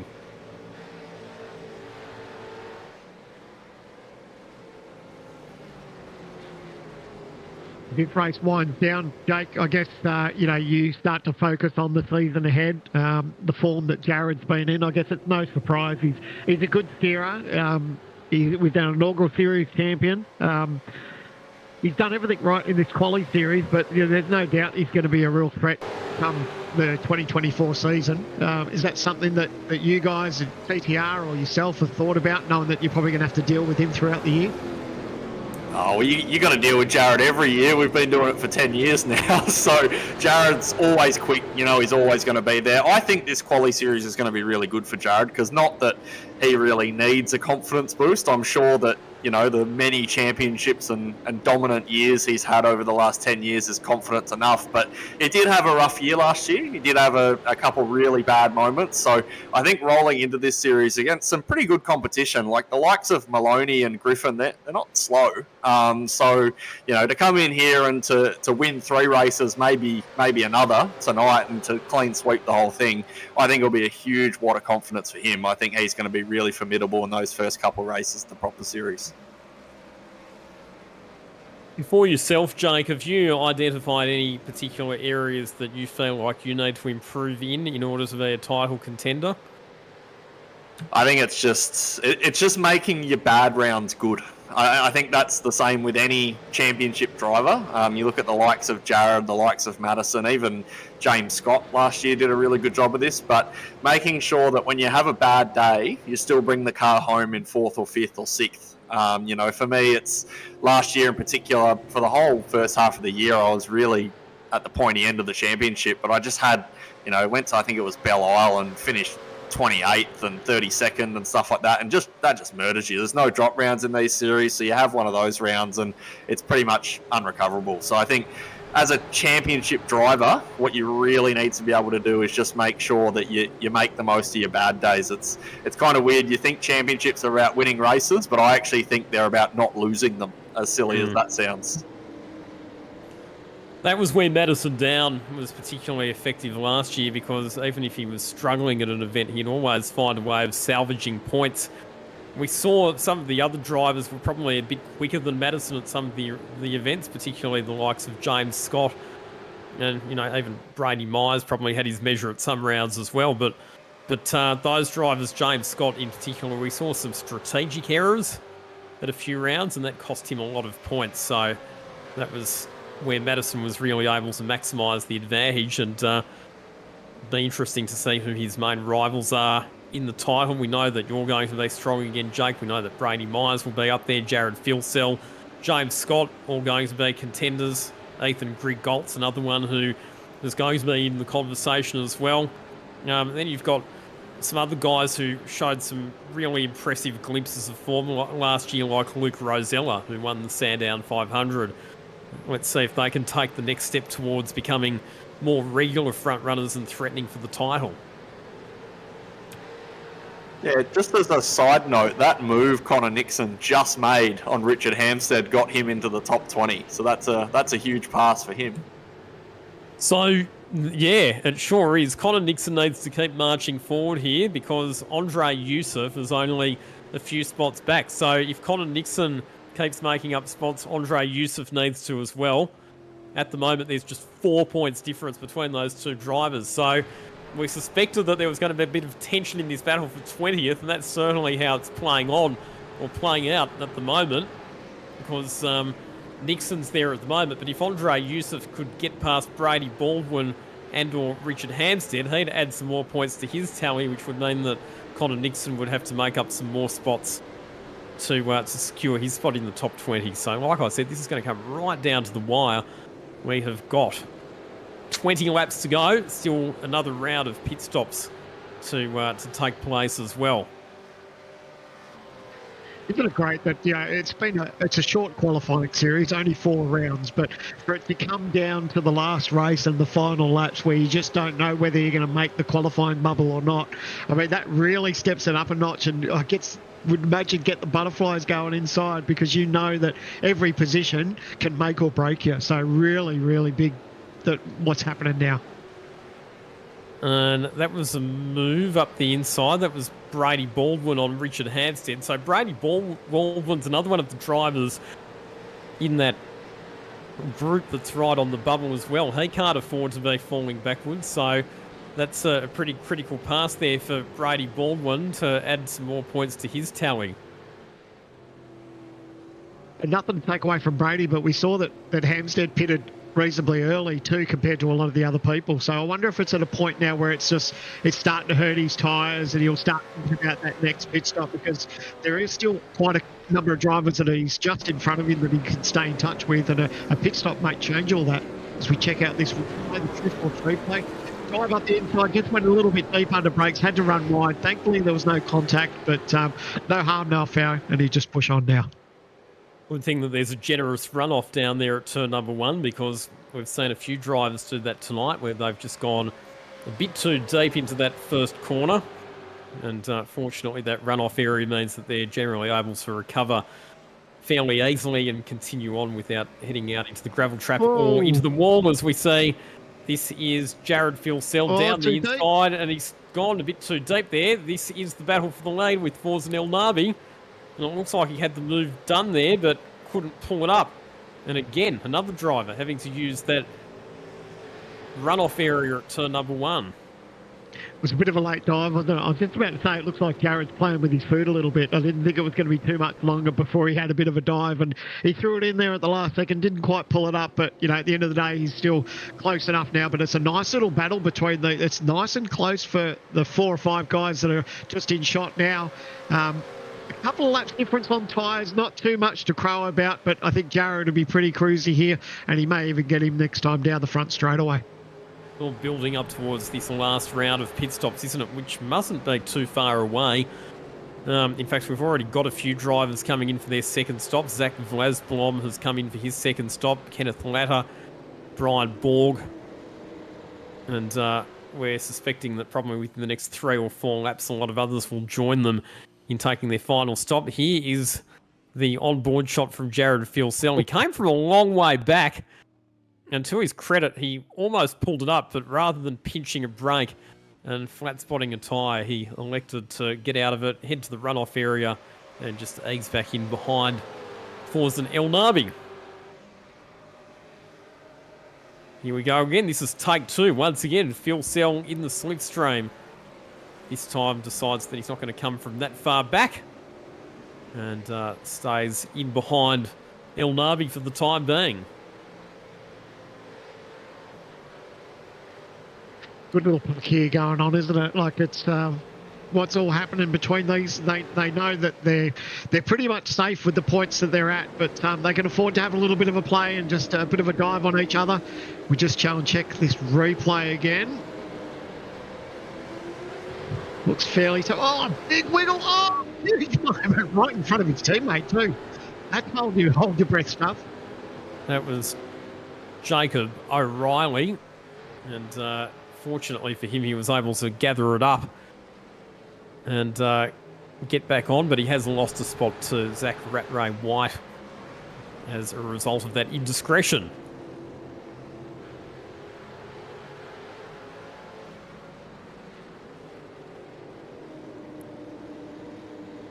Now, one of the questions that's been raised is what happens if we have a tie for 20th, and I presume that what would happen in that situation is that it would go to a countback where we'd look at who has the most higher place race finishes.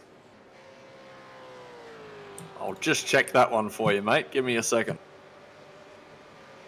And how crazy is it that it could possibly come down to that point where the points aren't going to be tied? You know, I don't know if I'm a driver, if I'm in that position where I want to know about that, because, you know, you're pretty much on the limit. You're giving it everything you got, and you probably, you know, I guess talking to just for myself, I'd probably be more likely to make a mistake knowing that it's that close with the points. So I don't know if I'd want to know. I don't know. Do you do scissors, paper, rock to work it out? That seems to be a fairly common dispute resolution method. Here comes Richard Hampstead in. We saw that he was one of the drivers who stopped earlier for his first pit stop, and once again that looks like it's the case now. So coming in at the end of lap 29. So I've just checked the rule, and the rule states exactly as you said, Lockie. It will go to the driver who has had the most amount of higher finishing positions. So in the case that they finished 7th twice and one's finished 7th once, and that's their best result of the year, the guy who has it twice will win. So be curious to see whether it's Andre or Connor who has the better result. But it's also worth noting that Connor currently has a 10-second penalty that is still yet to be served. So at the moment, I dare say it's all Andre Yusuf's. Well, yeah, that could definitely mix things up. So at the moment, they are actually tied on points, 448 points apiece. But yes, that 10-second penalty for Connor Nixon is probably going to mix things up a bit. And we imagine that he'll probably take that penalty in the next pit stop so that at least he'll have time to try and fight back from it. We're not going to really have a proper understanding of how this is going to shake out until we get this final round of pit stops completed, which we're getting more of them heading in now. Zach Rattray White, Jacob O'Reilly, Josh Thomas, all diving for the pits. Brady Baldwin's in the pits. Connor Nixon's in the pits as well. So presumably he will be serving out that 10-second time penalty during this pit stop, and then the pressure's going to be on to try and make up spots to get himself enough points to make it into the top 20. back to the battle for the race lead at the moment. And Phil Selly was up there very close behind El Nabi. He went for that move for the lead at turn 1, but El Nabi's just been able to ease away a bit in the last couple of laps. And if anything, Phil Sell under a bit of pressure at the moment from Jacob Maloney. Yeah, obviously Jared will be start thinking about he'll have some sort of idea that, you know, pit stops aren't too far away. At the end of the day, he's got himself well cemented for the season, and he knows that it's not crucial to get the win. But yeah, you can see he's just got that little bit of pressure from Maloney now. Maloney's looking quite pacey, so yeah, it'll be interesting to see. It'll be a drag race down the front straight to see if whether Maloney makes a move, possibly. Well, that was a bit of an average exit from the last corner for Phil Sell there as well. He ran very wide out of the penultimate corner, and that meant that he didn't quite have the ideal line for the run into the final right-hander. Maloney was almost but not quite close enough to take advantage of that. So, yeah, that has allowed El Navi to skip away by about half a second at the front of this race, with Griffin Gardner and Bo Albert still right in touch as well. These top 5 drivers, they've all pulled well clear to the tune of 7 seconds of the next group of cars headed by Job Stewart. And there he is on screen at the moment, just ahead of Jordan Ross, Damien Johnston and Matthew Boland. Damien Johnston was one of the drivers who came into tonight a bit vulnerable in terms of the point situation. He was 18th in the standings coming into this evening, but with positions as they are at the moment, he and Job Stewart are both looking pretty comfortable in terms of qualifying for that top 20.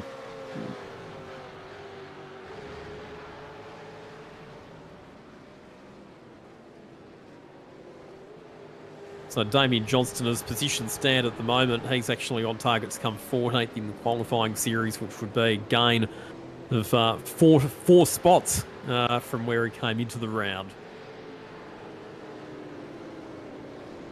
Keep an eye on that, the live points on the right-hand side of the screen. You can see now Brady Baldwin, 19th, Connor Nixon, 20th, Andrew Youssef now in 21st. And those things they've been swapping positions over the last few laps. Obviously, everything starts to change with pit stops. But, man, it all comes down to these last few laps. 14 laps or 13 laps to go now as we cross the start-finish line. And it's like the pressure really starts to build. You know you're so close and being on that bubble. I don't know that I have too many nails left at the end of it. Jake, would you want to know? Would you want to know if you're in that position? I think late in this race, you need to know. As I said at the start, you don't want to be thinking about it too early. You know, you just want to be able to run your race. But if you're in a position where passing one car makes the difference, you'd want to know about it, because you don't want to just sit behind them and then find out afterwards. I think this is the point in the race where you tell your spotter needs to tell you, okay, if there's a chance of you making something in this race and one position will count, you need to know so that you can make it work.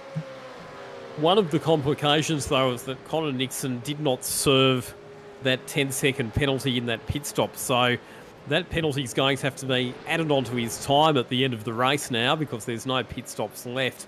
And that's just going to add some extra complexity to this. So it could actually be that we don't fully understand the top 20 until well after the race, once we impose those post-race penalties. So we might need to get the calculator and the Excel spreadsheets out and try and work it out for ourselves. And Forza El Nabi, he was waving left to right, and is he going to come into the pits? Yes. And Phil Sell mirrors him. So our race leaders both coming in on this occasion. Oh, big lock-up for Forza El Nabi. Yeah, you touched on that before, Jake, that you noticed one of the drivers just aggressive on the pit lane, and it looks like he's going to get a black flag for that. So he got caught out, just coming in a little bit too hot, the pit lane. We've just been told that he's got a black flag for it. So will that be extra time that he now has to sit in pit lane? Yeah. Yeah, it'll be a fairly heavy penalty as well. If I remember correctly, I think it's about 40 seconds. I think it's pretty severe. So that'll take him well out of contention of the race. He should be safe in terms of the championship. He should still be well in the top 20. But, yeah, disaster. Yeah. So Phil Sell drives on out. Oh, and Job Stewart's been penalised as well, we're hearing. He was the one who was close the first time. And Sandman pointed out before that I'd pointed out someone. It was actually him. So he's taken a big bite the first time and got away with it, but this time he's gone a little too far, and that may actually be important for Joe because he was close. So he's now 19. Oh, look at the point. Yeah. Wow. Okay, so the pressure just ratchets up a little bit. Remember I said earlier in the race that they're the little mistakes that are in your hands that you don't want to do because they're the easy ones. I mean, obviously everyone's going to be aggressive on pit entry and, you don't want to tag someone and get just silly little penalties because that can just absolutely ruin your night. And now you see, look at that, the way the points are. Job is 20th now. So that has cost him big time where he looked safe and sound, but that penalty now has just changed everything big time. Has it ever? So he's now on the bubble and only 6 points ahead of Andre Yusuf. Now, I do think with the penalty that's going to come the way of Connor Nixon, that's going to drop him back to probably, 17th? Oh, gee, it's going to be close. It's going to be real close. We see Jared on the green too. He's down. Elton down the pit lane, down the front straight now. See the team's just coming out of the pit lane now, so he's going to grab the lead. It's going to be very close on exit, but a nice little job there for Jared. Oh, a little bit wide there for Maloney. And Griffin Gardner up the inside and gets the job done. Only just. They were side by side exiting turn number 1, that big steep downhill run out of the first corner. But Griffin Gardner had the track position and was able to keep himself ahead of Jake Maloney, and you can see Bo Albert sitting back there in 4th position. This is still on between these two. Maloney's been pretty quick tonight, and he'll be keen to try and get that spot back. Always tricky when you dart out of the pit lane. Obviously, you got cold tyres. You're going into that hard right-hander, and then you got the pressure of everyone else coming around you there at speed too. So it's easily done when you just run it a little bit deep, and you haven't quite got the grip that you expect. But thankfully, it hasn't cost him too much, and now Jake can just push on and tag onto the back of Griffin and still play this race out over the next 11 laps.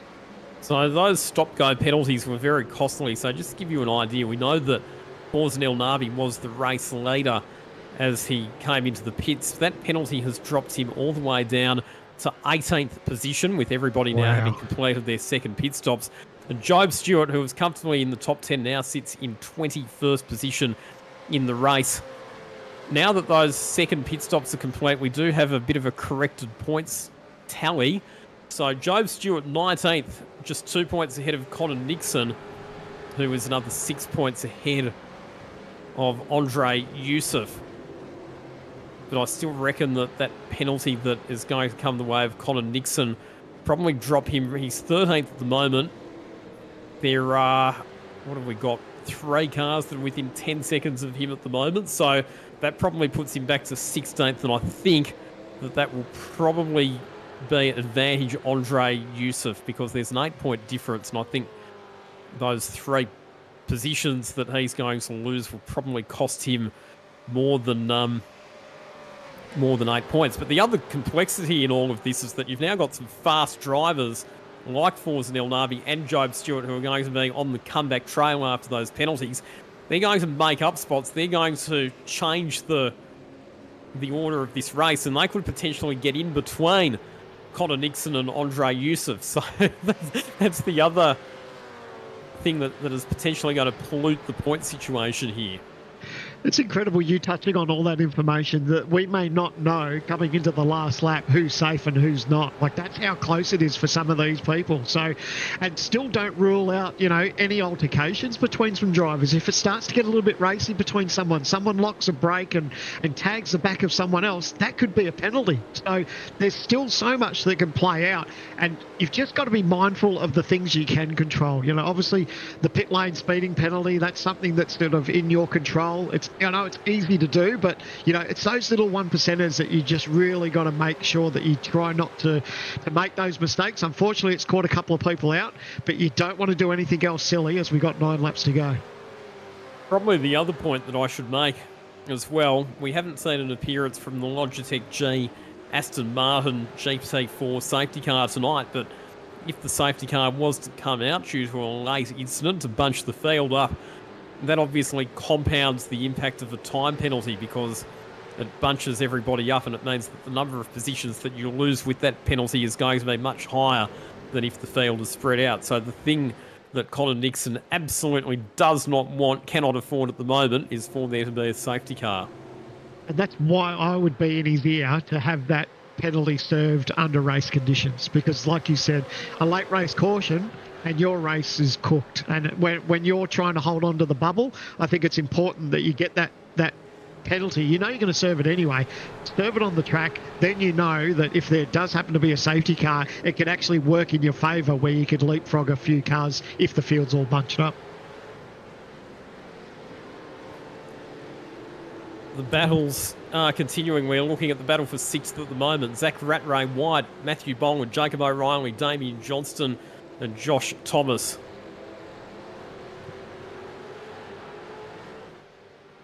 A lot of those drivers, pretty much all of them in qualification for the top 20. Damien Johnston, as I said, was looking a bit vulnerable coming into tonight, but he's been able to stitch together a pretty strong race and avoided some of the dramas that have affected others, like the penalties. That was an aggressive move there from O'Reilly, but he gets the job done. It's impressive, wasn't it? When I saw him pull out as quick as he did, I thought, sometimes these cars have got the nature of, you start a little bit of a tank slapper going on. But thankfully he was able to pull it up, got the job done. But man, it caught us by surprise. I do like the livery on those Vermilion Motorsports Commodores as well. Jacob O'Reilly and Zach Rattray White really stand out on track with that fluoro signage on the black base colour.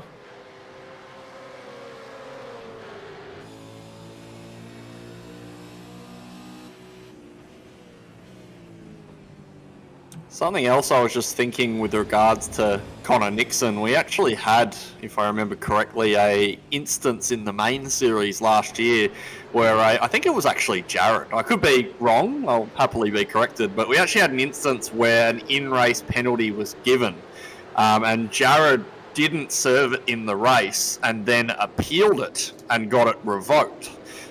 So that is an avenue that can be taken within the rules. So that's maybe on Connor Nixon's mind of, hey, I'm not going to take my penalty in the race. I'm going to try my shot at getting it revoked in the appeals process after the race. You may as well have a crack at it if it's the difference that you're being in the series or not. It's certainly an avenue I'd take. Well, you've kind of got nothing to lose, do you? So what I will say, though, is it would have been nice for us to have the top 20 finalised tonight rather than it being finalised in the steward's office at an appeals tribunal, but I suppose that will potentially keep the conversation going into the next week if that's the path that we go down. Nothing better than politics in motorsport, is there, Lockie? So scrolling across the bottom of the screen at the moment is the calendar for the Logitech G Pro Invitational E-Series. For those of you who've just joined us, I did go through it at the top of the broadcast, but it all kicks off at Sebring in the US on the 13th of March. And we do have 3 endurance events on the calendar this year, in addition to the traditional Sandown 500 and Bathurst 1000. We will open the season of endurance with a 500k race at Brazil's Interlagos circuit, famous for drivers like Ayrton Senna starring in Formula 1, but it's going to play host to the first twin driver endurance event of the season this year in the Logitech G Pro Invitational A-Series. Are you breathing a sigh of relief, Jake, that we see that rain is coming to iRacing in the next build? Unfortunately, it's not the V8's turn this time round, but it wouldn't be too far away. But is that something that's playing on your mind, knowing that you're going to have to take weather into consideration soon? Yeah, definitely. I'm really excited for it. I hope that we see rain on the supercar sooner rather than later. I think it's one of the one of the best elements of real life racing. I think you see some real talent show from some drivers who perhaps, you know, don't have the best car or the best setup on the day. It's a real leveler, as they say. So it's going to be really exciting. I'd love to see nothing more than sort of a rain come down with 10 laps to go at Bathurst. I think that'd be awesome. I think we'd like that from the commentary box too, wouldn't we, Lockie? Because we don't have to steer those things in the wet. Well, it adds a whole extra dimension, doesn't it? If you can have variable weather conditions, then that adds another strategic element to the racing as well. So bring it on, I say. Now, this, I believe, is Job Stewart on the comeback trail. So he's sitting in 20th position at the moment. It doesn't need to take any unnecessary risks here because he is sitting in 19th position in our live championship standings. So, provided he holds down that position or maybe gains 1 or 2 more spots just to be on the safe side, in case his rivals were to pick up any spots in the closing laps, he should be okay as far as qualification for the main series is concerned. He's on the tail of Luke Mitchinson at the moment. He's definitely applying the pressure, but geez, you'd be gutted if he got himself a penalty where they made contact here. Obviously, he's being smart about it. He's given himself plenty of room here, but he's cautiously aggressive, I think, at the moment. Or he has a bit of a look towards the inside, not quite there, but still got a few more laps to go. He's in a good position, doesn't need to do anything silly, and I think he's quite content at the moment just to sort of sit there and see how it all plays out over the next few laps. So we are inside the final 5 laps. Jared Filsell leading the race by half a second over Griffin Gardner as we see Job Stewart taking advantage of that slipstream, pulling to the inside and executing a nice textbook manoeuvre on Luke Mitchinson. Moving himself there up into 19th spot, Job Stewart.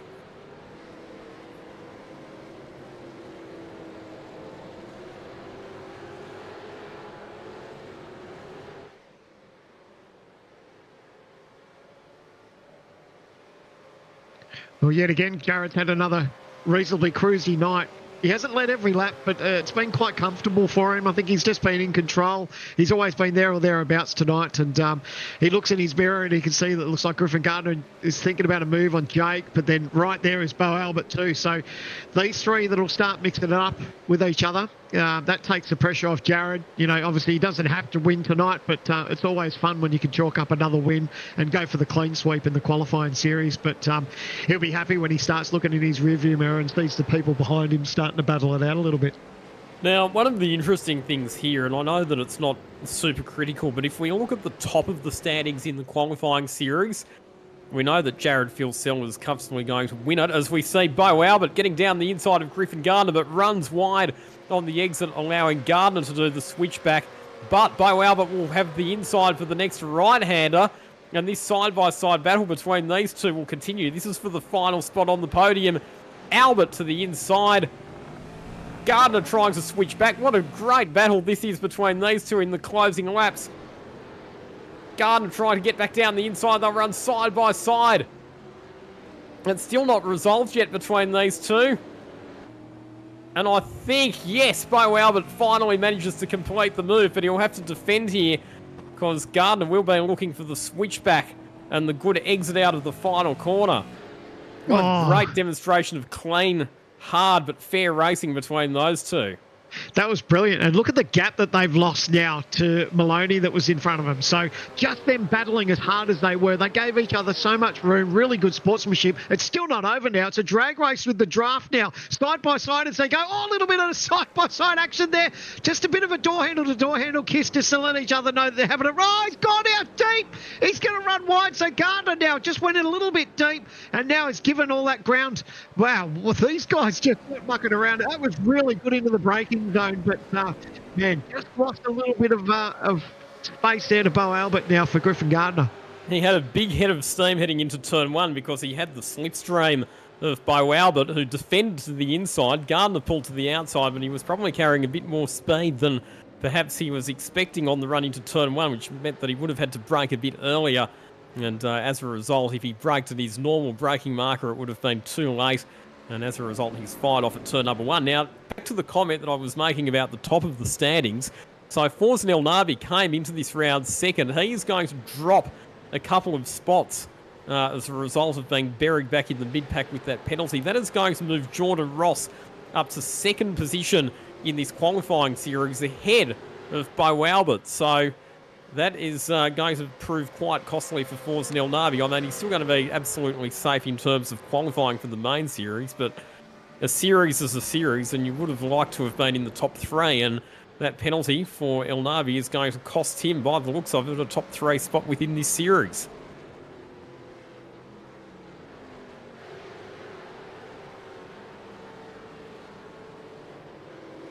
Also, we're hearing, so Connor Nixon currently sits in position number 13. Now, the key thing here is that if he loses 3 spots, he's got a 12-point advantage over Andre Youssef. He can afford to lose 3 spots, and he'd still be just ahead of Youssef. However, the wild card factor in this is Forzen El Navi, because El Navi is in 17th at the moment, 4 spots behind Connor Nixon. At the moment, Forzen El Navi is about 12 seconds away from Connor Nixon. If he can make up another couple of seconds in this last couple of laps, he will get within 10 seconds of Connor Nixon, which means that Nixon will lose an extra position, which means that he'll miss out. So the fate of Connor Nixon hangs in the balance in this last couple of laps. Extraordinary. A good little battle up here for first, too, between Jared and Jake. These guys aren't mucking around. As we start to approach with 1 lap to go almost, they're really having a red-hot go. But, man, I mean, eyes will be glued to the live standings just to see if that changes. And, of course, Forzen, if he hadn't have got that penalty, it would have been written and it would have been done. The points would be as they were. But this is still on. Forzen still needs to make up a little bit of time, and then that 10-second penalty comes into play. But it's hold your breath stuff as we go into the final lap here at Fuji. What a performance from Jake Maloney as well. I mean, he's always been a consistent runner within the Supercars A-Series fraternity, but this race tonight, he has been right up on the tail of Jared Filsell for pretty much the entire race distance, going blow for blow with him, and this will give Jake Maloney a lot of confidence heading into the main series. There's no doubt about that. Oh, just seeing what he's got here. He'll put the pressure on Filsell. He's going to try around the outside, then a crossover. Jared's just been smart. Oh, on the you can see him getting on the throttle, a little bit of wheel spin. But, man, these guys are leaving nothing on the table. They know they're coming in this half lap. There's nothing for them to lose here. They know they're in the series for 2024, but they're just going to have a red-hot go. Jake really wants to put the pressure on Jared. He's going to take a dive up the inside. Is he going to get the job done? Jared's almost done the clean sweep side by side. A little bit of contact between these two. A hip and shoulder back again, and Jake's now on the dirty side of the racetrack. He had to get his elbows out there to defend Jared Filsell. He's gone in deep to the penultimate corner. Here comes Jake Maloney looking for the switchback. Filsell checks it up, but Maloney's got the nose up the inside. He's got to the leader. Here comes Bo Albert. They are going to be 3 wide, just about heading down to the start-finish line. Maloney waving left, waving right on the run down to the finish line. Who gets there first? The answer to that question is it will be Jake Maloney, who with a dramatic last corner passing manoeuvre denies Filsell a clean sweep of the qualifying series. Filsell home in second and Bo Albert through for third spot. The top 3 cars separated by less than 0.3 of a second, but it's not done yet. We've got a championship qualification position in the balance here, and it all hinges on position number 13 and the gap between that position and position 17. Is it more or less than 10 seconds? That's what it comes down to. Connor Nixon has crossed the line in position 13. Is he 10 seconds ahead of Forzen El Navi? And the answer to that question is yes. Connor Nixon gets himself in by the skin of his teeth, even with that 10-second penalty. It'll push him back to 16th, but that should still be good enough provisionally get him in by a couple of points over Andre Yusuf into the top 20 and the all-important qualification position for the main game. Wow, what a finish. That escalated quickly, but Jake Maloney saved his best till last and gets the win, pinches it from Phil Sell in the dying stages. You touched on it, Lockie. You said it'd be good for Jake. You know, it's a good run when he's having such a strong run in this series, getting him ready for 2024, knowing that he took it right up to Jared and then got the job done, denied him of that clean sweep, exactly like he said. He'd be absolutely stoked with this result, and that gives him good momentum going into the series for 2024. I mean, we talk a lot about the likes of Madison Down and Brady Myers and Jake Burton as title contenders for the Trans-Tasman team, but Jake Maloney, do not count him out. You can bet that he's going to be a serious player in season 2024.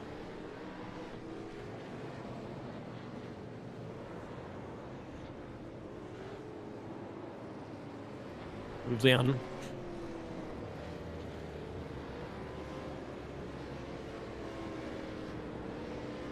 Been an incredible qualifying series as we check out the results. After 45 laps, Jake Maloney in an epic finish between him and Jared Filsell. And then have a look at Bo Albert. How close was he right at the end of it in the dying stages? Unbelievable. A sensational race. And for it to come down to the wire like that between the top two and then to have us biting our nails for the bubble, it's been an incredible race.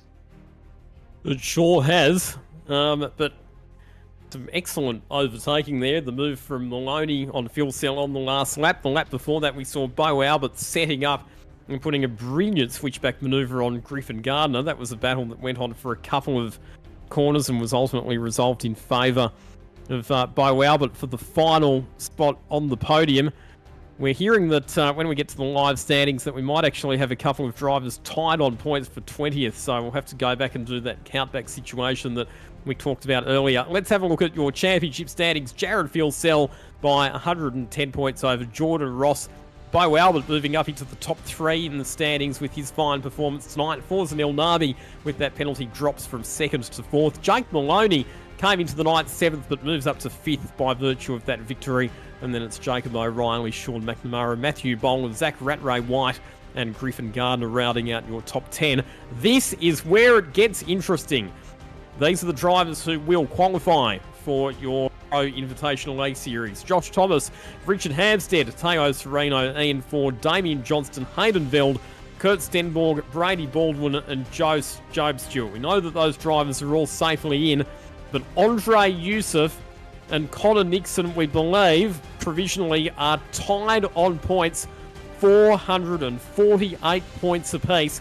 We have to go to a countback situation to break the tie between those two drivers. Brian Borg missing out. Also, Scott Gamble, who didn't race tonight, meant that he didn't earn enough points to qualify for the top 20. Michael Whiting, Tyson Broad, Daniel Hall missing out as well. Michael Taliancic outside the top 20 on points, but gets himself a spot in the A-Series as a result of the wildcard entry for winning the V8 Veterans Championship. Luke Mitchinson, Brody Sentence, Channel Lewis rounding out your top 30 on at the points table.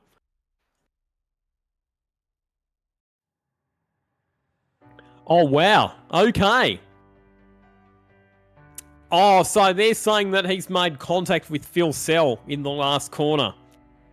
So that is going to drop him back off the podium. We'll have to go back to our live timing again. So that, by my calculations, that'll actually elevate Griffin Gardner to third. So it'll be Jared Phil Sell taking the win ahead of Bo Albert, and then Griffin Gardner will be third.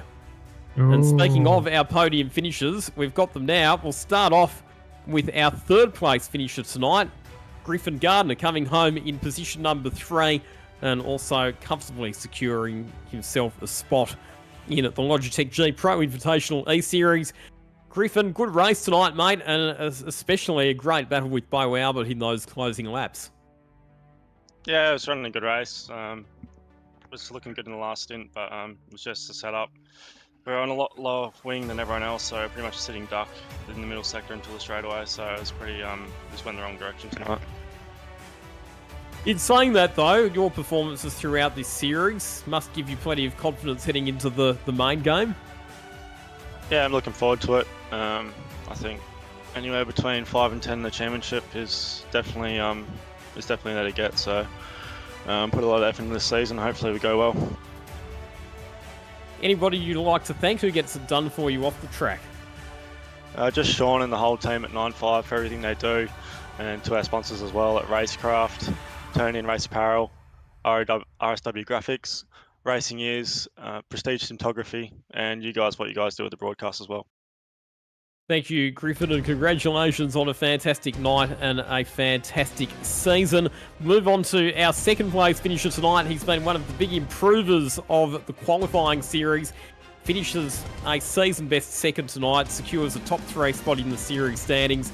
It's my fellow Ballarat local, Bo Albert. Congratulations, Bo. Yeah, cheers, Lockie. That went a lot better than I could have ever expected. Not bad for someone who doesn't drive the V8 day in, day out.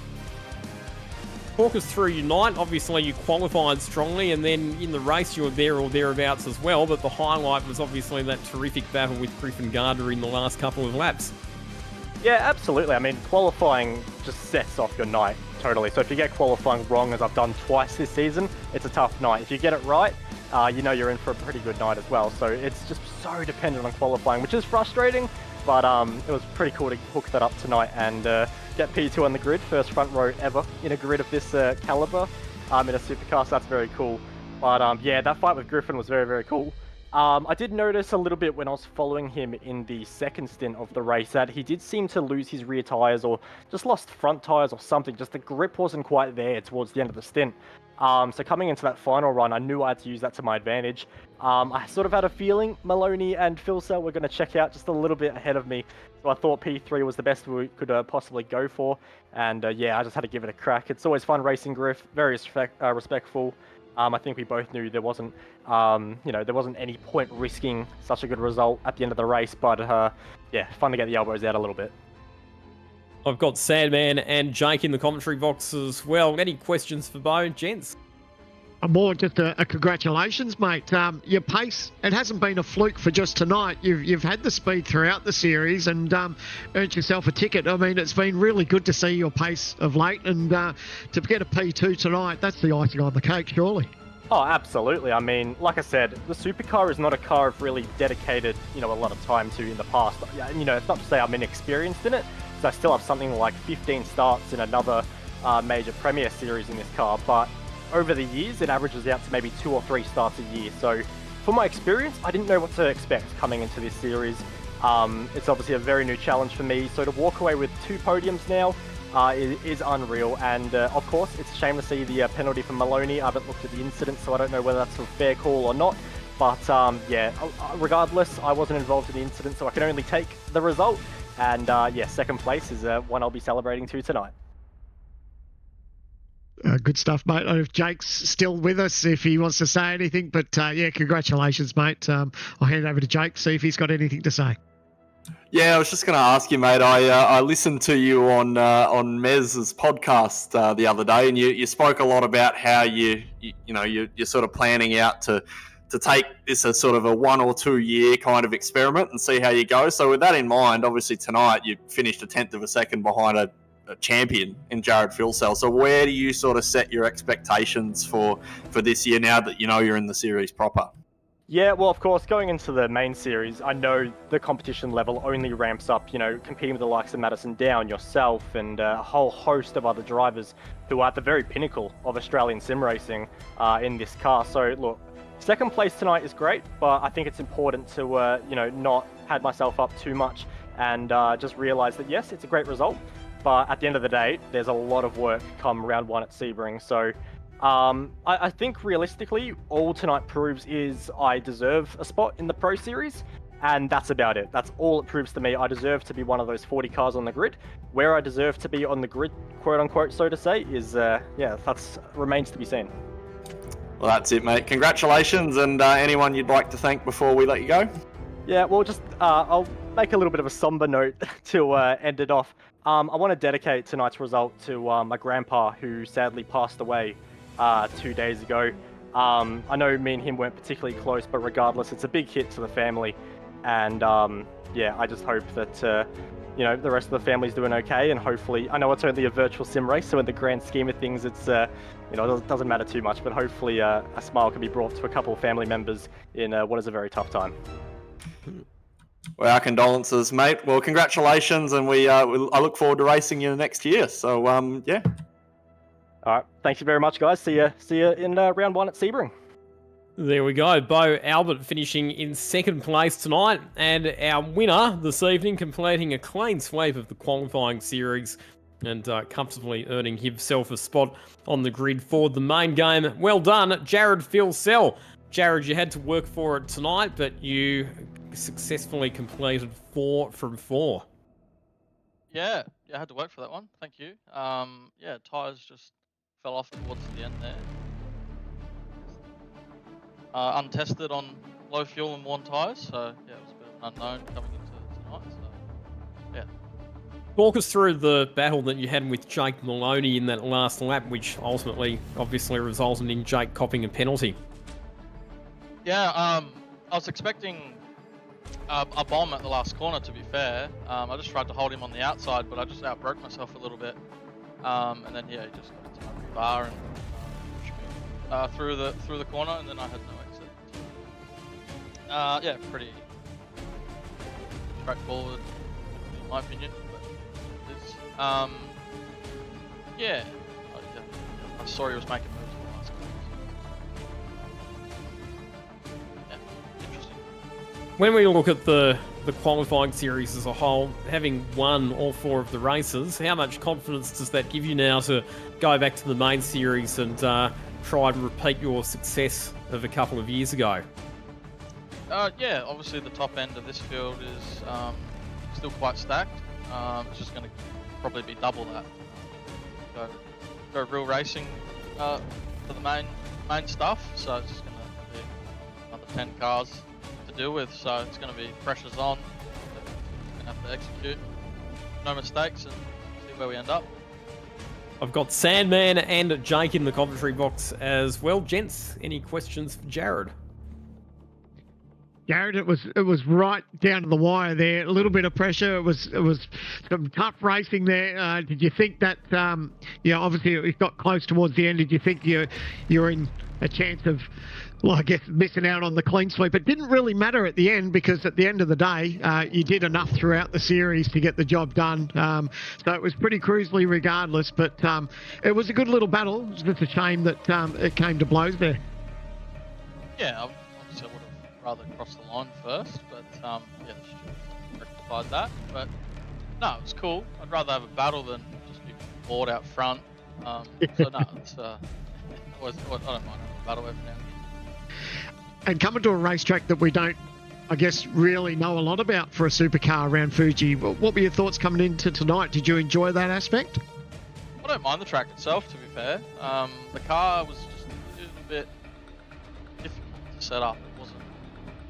I was on the fence whether to go for the high downforce package or the unbolt the rear wing and send it, but we went with the rear wing off option. Hence the tyre life dramas at the end there. So yeah, something to look forward to. See if we can learn anything from that. The track really pulled down. I didn't expect it to go down that much. A lot of rear grip there for whatever reason. And we're only a few weeks away from the opening round of the 2024 season. I guess you're ready to go now. It's been a good warm-up for you. A few race wins under your belt, and you got the new green machine looking speedy. So I reckon you'd be pretty excited for round 1. Yeah, definitely. To rectify some issues that I had there last year. Unfortunately, that was a shocker. So yeah, keep clean and press on with round 1 at Sebring. It's always fun, that track. Super competitive as it was last year, but probably up another 20 notches, I'm sure. Before we let you go, is there anyone you want to thank, Jared? Yeah, obviously Speed Cafe for jumping on board. It's like I said, it's a green machine. I like to call it a green monster. Quite a nice vehicle. The other guys will have a different colour variant in round 1, so you've only seen get the green-eyed monster. So yeah, there'll be another variant coming out in round 1. So yeah, and as well as Ryko Performance as well. You can have our setups on there if you want to see how you can compare yourself to us. Great to get setups off those guys. If you want to go oval racing or road racing, it's great. Well done, mate. Congratulations. Looking forward to talk throughout the year as the season kicks off. All the best. Well done tonight, and we'll talk to you in a few weeks' time. Thanks, mate. There he is. Thank you, our race winner. So let's just have a look at this replay. So there's a couple of paths to this. So the initial lunge is coming into turn number 13. So at this point, they're side by side. Maloney down the inside. A little bit of hip and shoulder. That's okay there. Fuel Cell has the advantage for the next left-hander at turn number 14. But where it starts to get interesting is when they head up towards this last corner here. So it's that contact there where Maloney gets into the rear bumper of Jared Fuel Cell and he loses momentum coming out of the last corner. That's a bump and run. That's not allowed. That's the reason that Jake Maloney has a 5-second penalty. And I think that's fair enough because you can't gain an advantage like that by running into the rear of another car. All right, so that wraps up all of the action from the Supercars Pro Invitational Qualifying Series.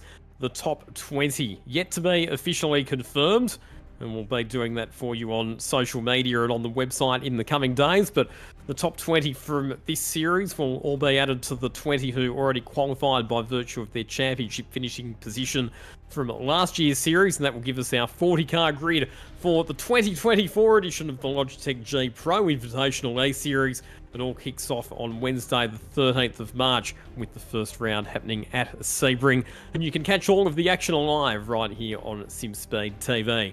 My thank you to Steve Sandman Clark, Jake Burton, and behind the scenes, Jay Kennedy on production.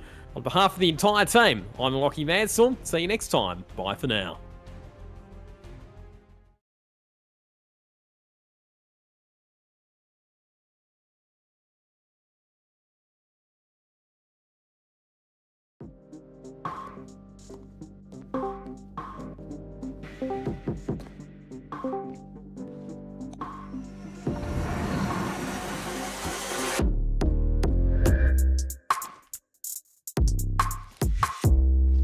Baba, what are we playing? Ya lo sabéis, it's Halo Day.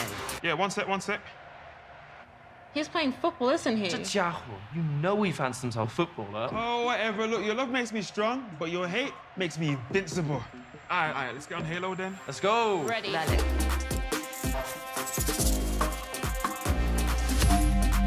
You got my back this time, right? Chill, chaval. I won't ghost you this time. I'm going hallway. I got right. Uno fuera. Oh, another one down. Lock in. Next kill wins it. Where is he? No lo veo. Alicia, do you hear that?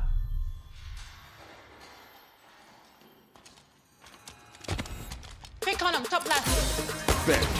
I'll push it. He's one shot. Game over. Got him. Well played. Same time tomorrow then. We'll see. Bye-bye. Ciao. Nos vemos.